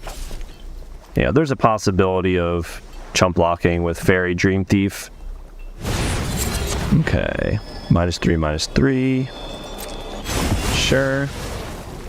So you do get to play that next turn.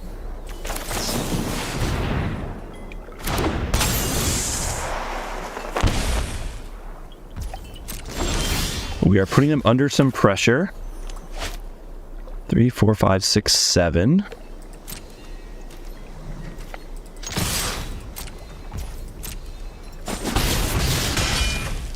Can we just name 7?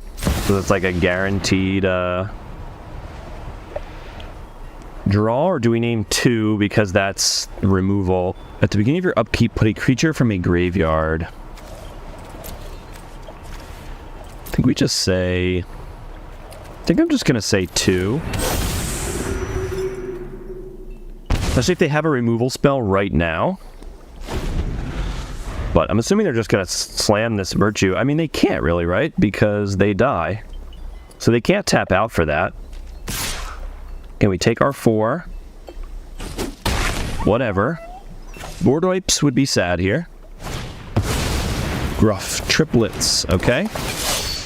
There you go. Good game. First is Hero of the Dunes, a 5-mana 3/2 that gives all of our creatures with mana value 3 or less +1/+0, but it also returns a creature with mana value 3 or less from the graveyard to the battlefield. The second key uncommon is Coppercoat Vanguard, a 2-mana 2/2 that gives our other humans +1/+0 and Ward 1. So of course, every other card in the deck is a human with mana value 3 or less, like Recruitment Officer, Ambitious Farmhand, Cathar Commando, Vengeful Strangler, and Nightclubber. We're also playing some cheap interaction like Cut Down, Go for the Throat, and Ossification. The deck wants to beat down, but has a surprising amount of gas thanks to Hero of the Dunes, Phyrexian Missionary, and Recruitment Officer. Stick around to the end for a quick overview of some key cards you could use to easily upgrade the deck. Now, let's jump into game number 1.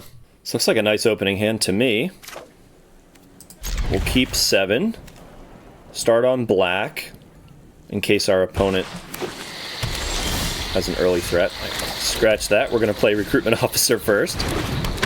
And turn 2. Interesting choice. Vanguard gets countered, but we're okay with that. If they have counter spells. It comes back with Hero of the Dunes, comes back with Phyrexian Missionary. For a low to the ground aggro deck, this deck actually does have some gas, which is nice. Alright, so here we're going to pass, flash in Commando on their turn.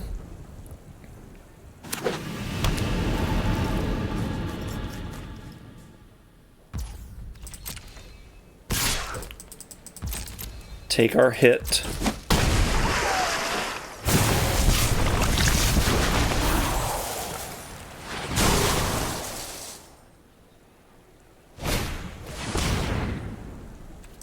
Sure. Let's flash this in. Hopefully we resolve here. Okay, excellent.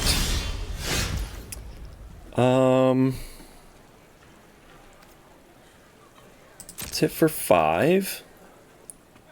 Hopefully they go for some really greedy play and try to untap their Bloated Contaminator. If they have Shore Up. Okay, we get a counter and they draw a card. Okay, so I'm just going to kill this now.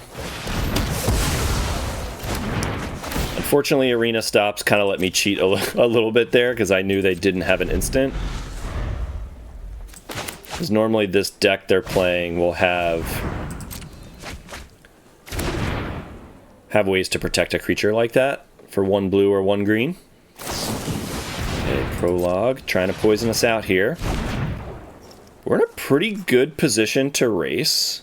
We'd really love to draw lands, honestly, more than anything. Debating playing their Venerated Rot Priest, I'm assuming. Playing around our Cut Down. Okay, so we're going to go Missionary. Bring back our Vanguard. Hit them for 5, down to 8.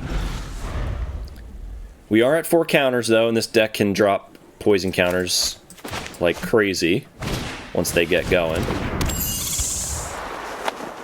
Hopefully they feel like they're in a position where they need to... 1, 2, 3, 4, 5, 6, 7. If we drop... Vanguard's better, I think. It's going to force them to block.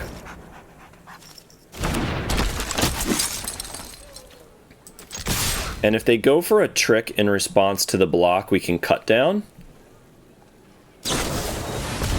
Tyvar Stand. Excellent. GG. That was a good one.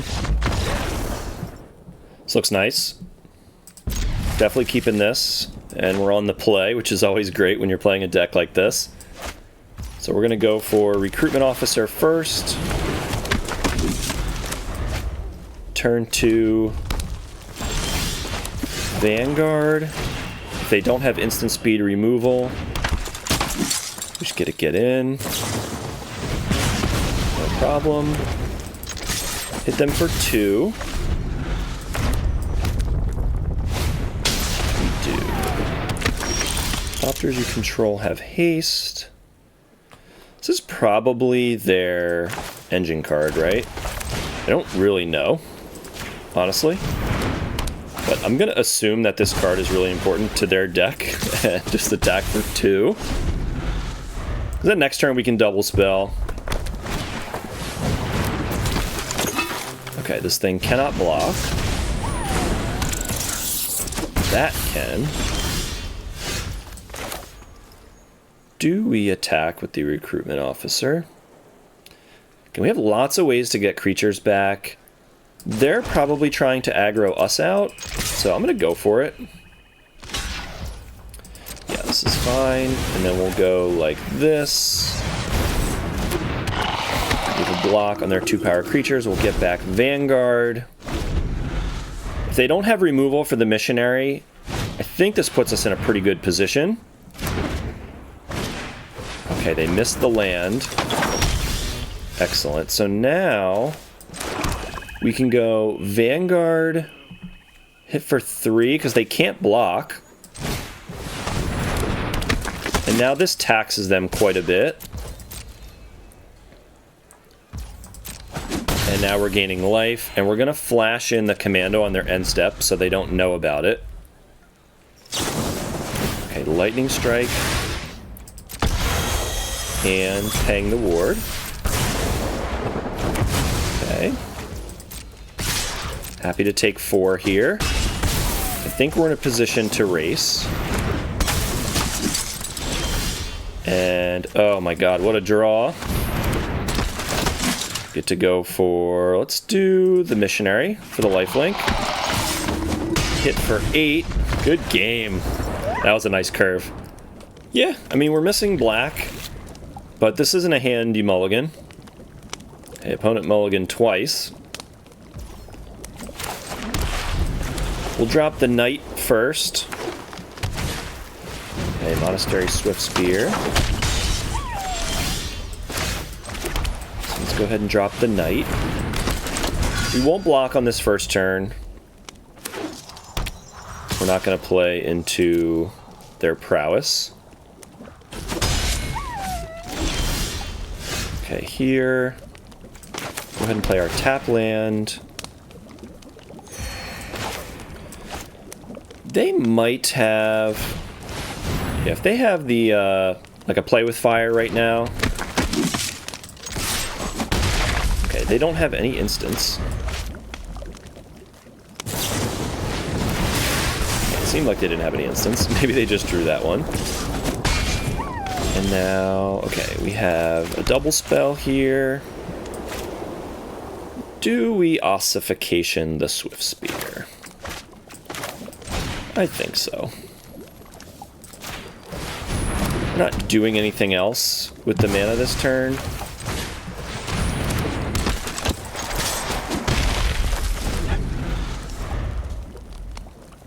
And we have an attack if they play a slightly bigger creature. Alright, our opponent's stuck on 2, getting a little bit unlucky. We're going to start to put the beat down on him now. Let's jam. They had a block on the Strangler if they wanted to.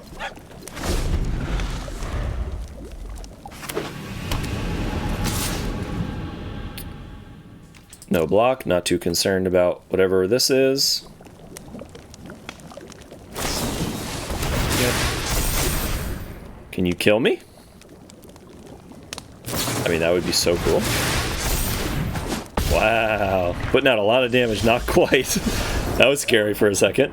So let's talk about upgrades for this deck. Thalia, Guardian of Thraben, is a powerful 2-drop human that slots nicely into the deck, while making it harder for your opponent to cast removal on your stuff. Adeline, Resplendent Cathar, is an easy 4-of as well. Her tokens get pumped by Coppercoat Vanguard and Hero of the Dunes. And the nice thing about these two rares is they are also 4-ofs in the Explorer version of Mono White Humans. Over time, I would look to transition this deck to Mono White to make the mana a little more reliable and continue to add more powerful creatures like Hopeful Initiate, Skrelv, and Brutal Cathar. We're playing 4 copies of Chrome Host Seed Shark, a 3-mana 2/4 flyer that incubates whenever we cast a non-creature spell. This card serves so many different roles in our deck. It can stabilize the board early and serves as our main win condition. We're also playing 3 Planeswalkers, 2 copies of Jace, and 1 copy of Kaido. Planeswalkers are essential in control decks as a way to generate long-term value while we counter and kill our opponent's stuff. The rest of the deck is just that. Tons of removal spells like Rona's Vortex, Cut Down, and Go for the Throat. Counter spells like Essence Scatter and Make Disappear, plus card draw including Tainted Indulgence, Thirst for Discovery, and the powerful 5-mana saga, Behold the Unspeakable. This buys us some time and refills our hand late in the game. Finally, we're playing 2 copies of Malicious Malfunction because this deck is otherwise very weak to go-wide strategies. So, that's the deck. Let's jump into the games. Really like this hand, actually.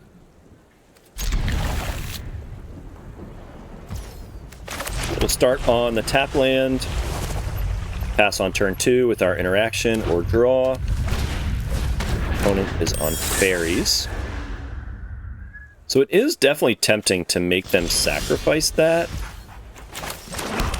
purely because their cards get really good. I'm going to pass for now. I don't know if that's right or not.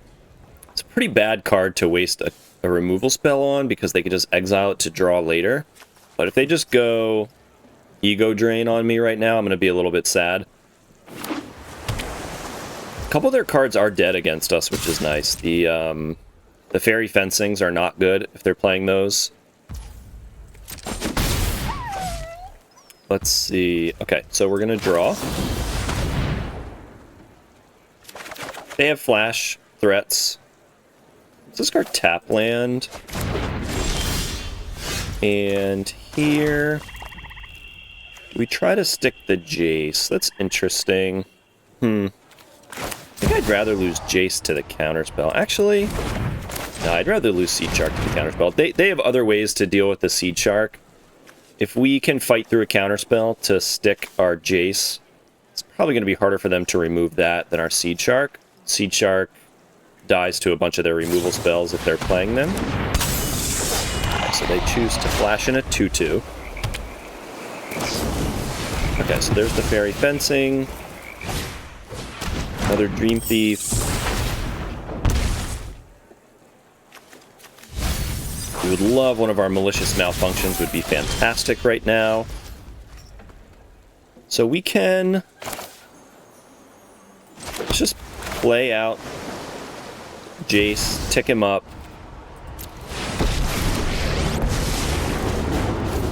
Emotions are distractions. Focus on the Start to get some beyond your comprehension. loyalty counters on him here.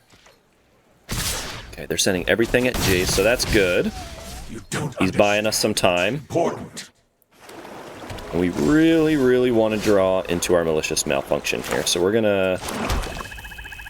I just tick him up again and pass? I think so. We're gonna tick him up one more time. And we'll pass the turn. We can draw with Thirst, remove something. Okay, there's Fairy Mastermind. Let's go ahead and remove that. If they counter it, that's fine. Okay, and let's pass the turn. So we want to keep mana up for Thirst, so we really don't want to counter something. If they play Talion, I'll counter Talion. Okay, they're choosing to attack us now.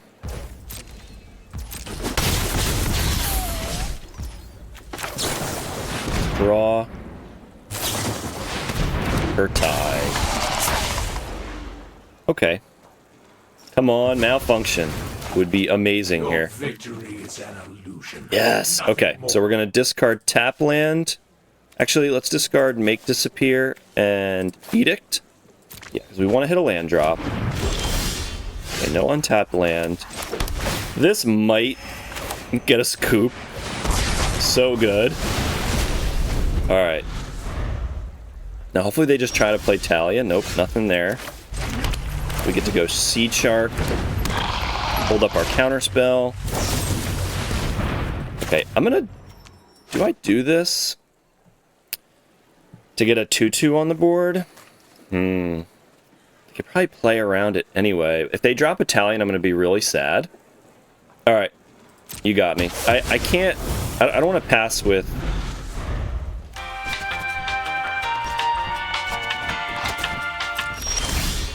Hey, there's something. Okay, so this is good. So they're not going to be able to counter this. We can afford the tax. Okay, Obira will counter. We actually would love them to play more threats. Sure.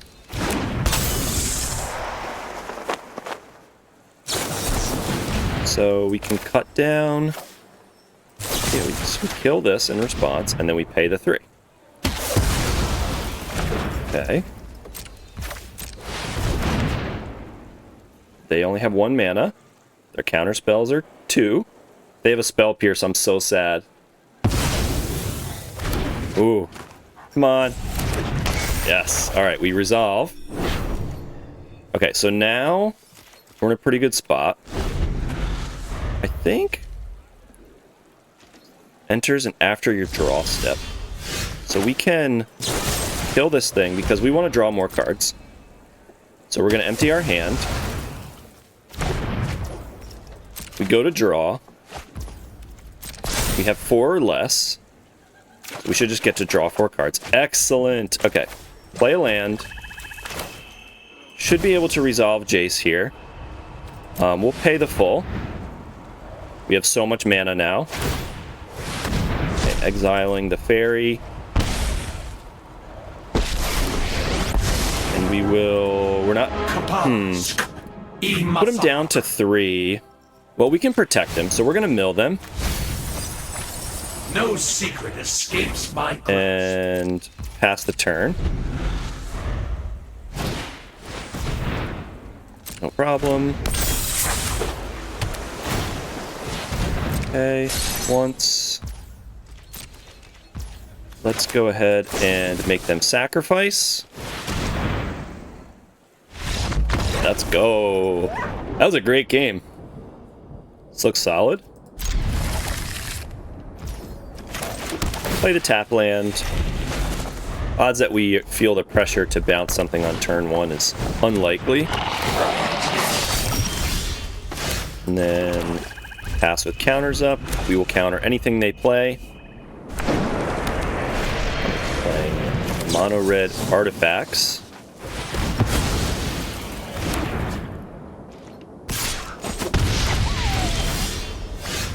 Let's go ahead and play Kaido. Phases out. I won't let So we'll go ahead and make our unblockable token here. Who can help? Okay, epic here. So our malicious malfunctions are going to be really good here. We can draw into those. Alright, so let's attack first. Draw a card. Nothing There's no yet. secret I can't uncover. We did already get a card out of him, so he's not completely wasted.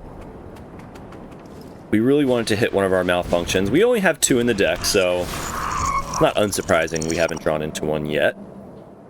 We don't care about the synthesizers.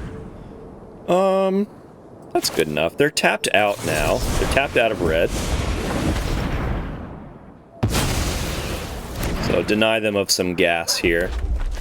Oh, didn't expect this, the other land.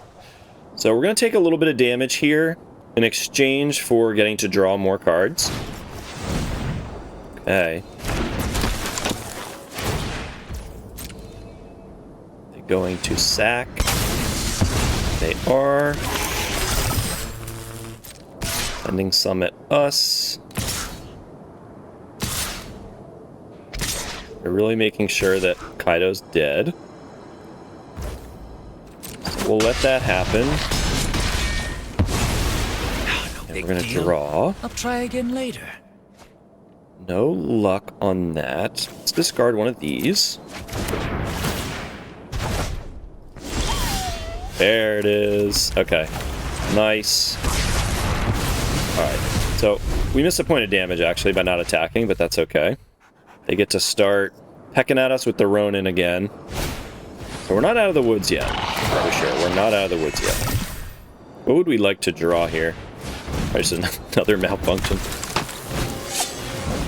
Okay. We have to get rid of that thing.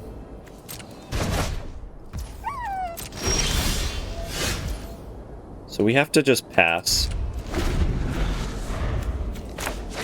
Counter, cut down, draw. Oh no, we don't have quite enough mana for that. So maybe just counter and draw. Heads up play. Making a 2-2 here.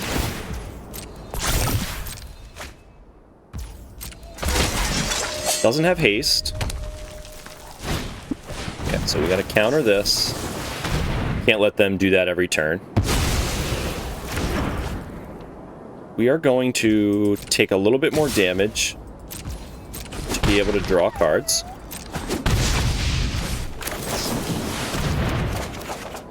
Okay, we'll discard a land. And we go just pass again. Maybe they overextend.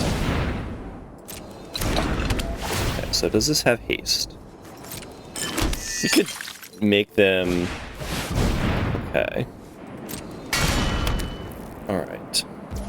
It's gonna be a tough one. So we get a 1-1. Alright, so that's 1, 2, 3, 4, 5, 6. Let's cut down the 2-1. How does this work? How do we force them? No, we cut down the 2-2. That thing becomes a 3-1. We Rona's Vortex this thing. We only take 2 damage down to 5.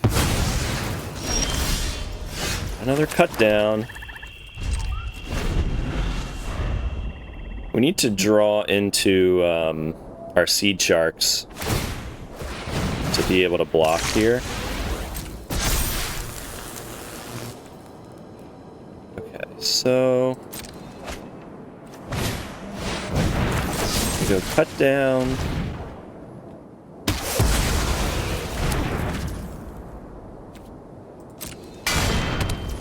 Okay.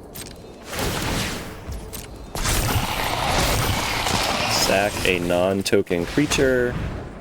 We don't want them to be able to turn on the Foundry. Urbrath's Forge is really good against us, unfortunately.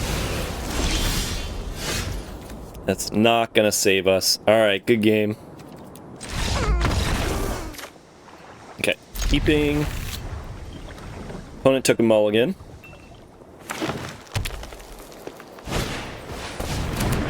Okay, starting with Evolving Adaptive. So hopefully we don't get curved out on here too hard, since we're on the draw.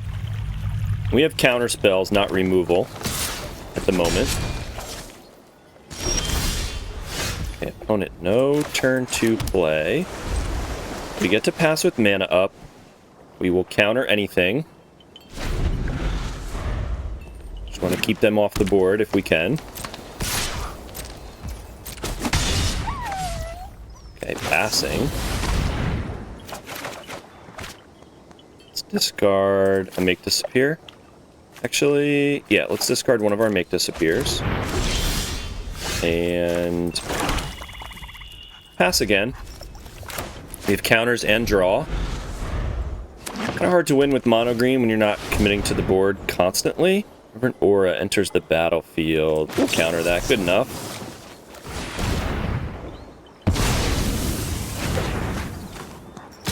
We get hit for 1. And now we could play Jace and tick him up. We don't get to double spell, unfortunately. They probably don't have removal. A Seed Shark. So we'll just go ahead and drop that. We'll start getting our incubator tokens online.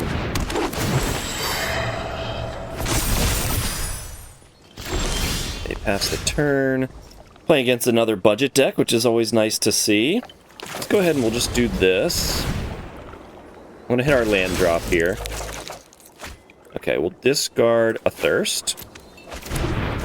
Play a land. Do we attack? Go ahead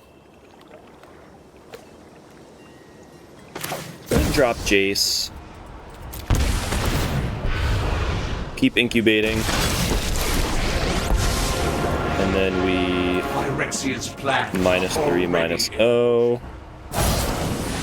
Okay, royal treatment. Alright, got us with that. So we do have a block here. If they grow... the adaptive, we're a little bit sad. Okay, so we're gonna block the genealogist. Okay, so they couldn't grow it at instant speed, so that's nice. We'll get to tick up Jace again.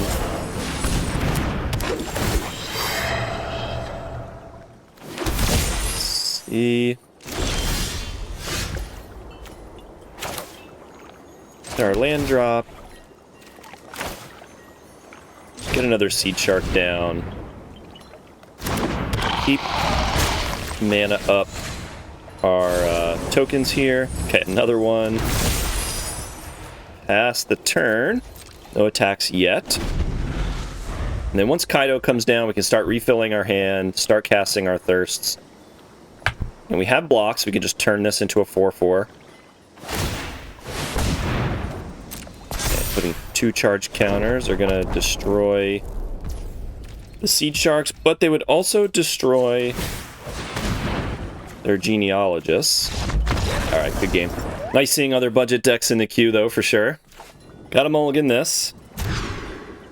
This is much better. We'll put back one of the malfunctions.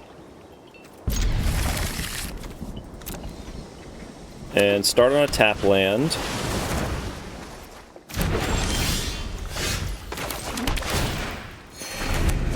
We draw into some interaction. Okay, looks like our opponent is going to try to hit some land drops here, I'm assuming. I'll be playing against like mono blue tempo. Okay, let's go for untapped land. We have interaction or a draw. Okay, Festival Crasher. We're gonna draw, actually. We could have them invest some mana into that. We have 2 black. Let's discard a tap land. Play this. Pass the turn. If they invest a ton of resources into the Festival Crasher, we can have them sack it in response in case they have a hexproof trick. It's fine. If they just give us 1 damage, totally cool. We're just going to draw instead. And we'll discard a basic land. Okay, untap. Play another land. And we take a little bit of damage this way from the Spell Spear. Putting them on protection spells. We want them to invest some resources first. They might have Spell Pierce. So this is a little bit risky, what we're doing, but...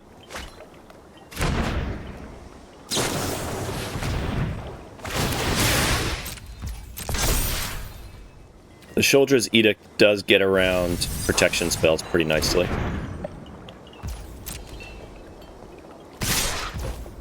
Let's go for Sholdra's Edict first. Sacrifice a non-token creature.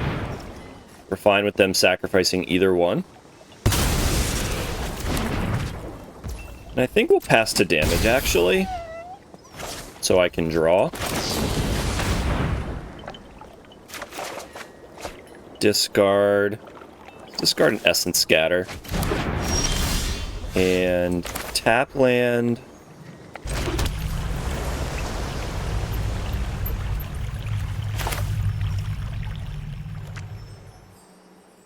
Pass the turn. And they're not tapping out of those last few lands. So clearly protection of some kind. Okay, so we can do this twice. Just try. Well, we're going to try to destroy it. And I think they might have a protection spell, but we can respond with our own. Or do we counter it? Yeah, maybe counter's better here. Actually. Alright, good game.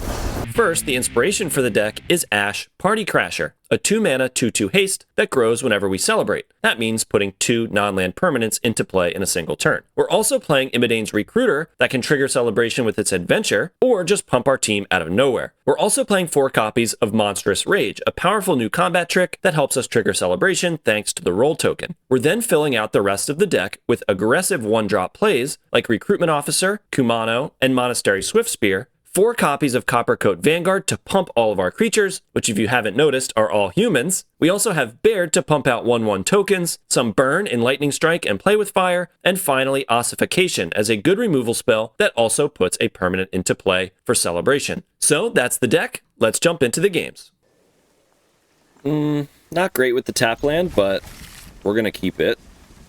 We're going to start on the tap land. Turn 2, we'll probably just play the Vanguard. Okay. Discard a land. Alright, so... yeah, let's just play Ash. Presents the most damage right now. And next turn, if we draw a land, we can double spell. Okay, I'm expecting removal here. Let's just make it a little awkward. Okay, we hit them with the ward. Alright, excellent. Good start here. So this does make it a little more difficult for them to remove our stuff. They would have to target the Vanguard or probably spend their whole turn removing something else. Ooh, nice draw here. So yeah, we're just going to Lightning Strike this thing. We'll pay the ward because we don't care about our life total. Okay, and then that's 6, 7, 8, 9. Yeah, okay. Good game. That was a quick one. We'll start on Recruitment Officer. Probably get our tap land down. And hit them for 2. Actually, let's... present more damage this way. We miss a trick next turn. Okay, so here... discard Lightning Strike.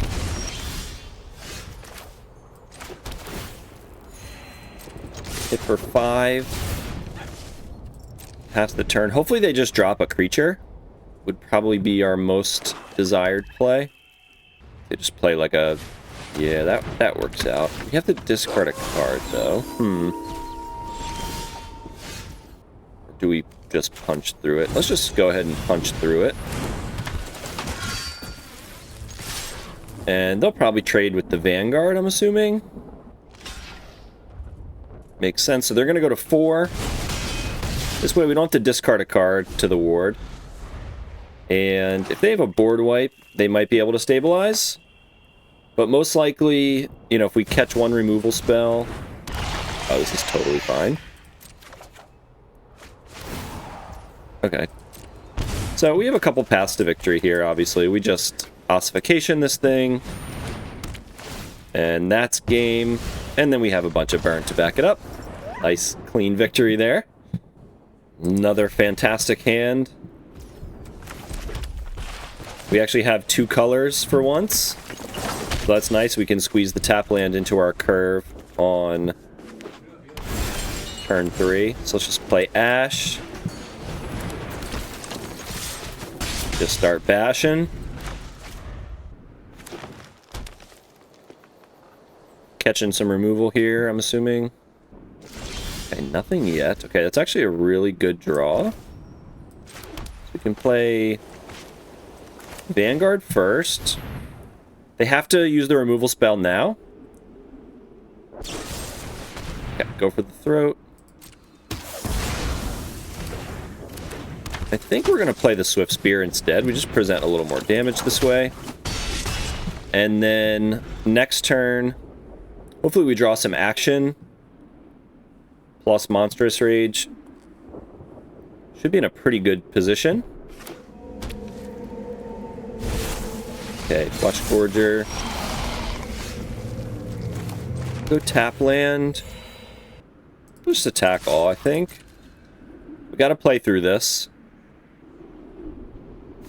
Yeah, that's the right block, because now we have to put it here to trade. We get prowess triggers. They're gonna gain 3 back to 7. And we really just need to not draw any more lands, because we are out of gas. That's actually not a bad draw. We'll activate Recruitment Officer on their turn. If we had one more land, we would have done it now, but it taps us out. Okay, Invasion of Alara. Let's see what they hit. Okay, Bramble Familiar. They are playing Mirror Shell Crab or Leyline. Okay, Mirror Shell Crab. Let's take Ash, since it has haste.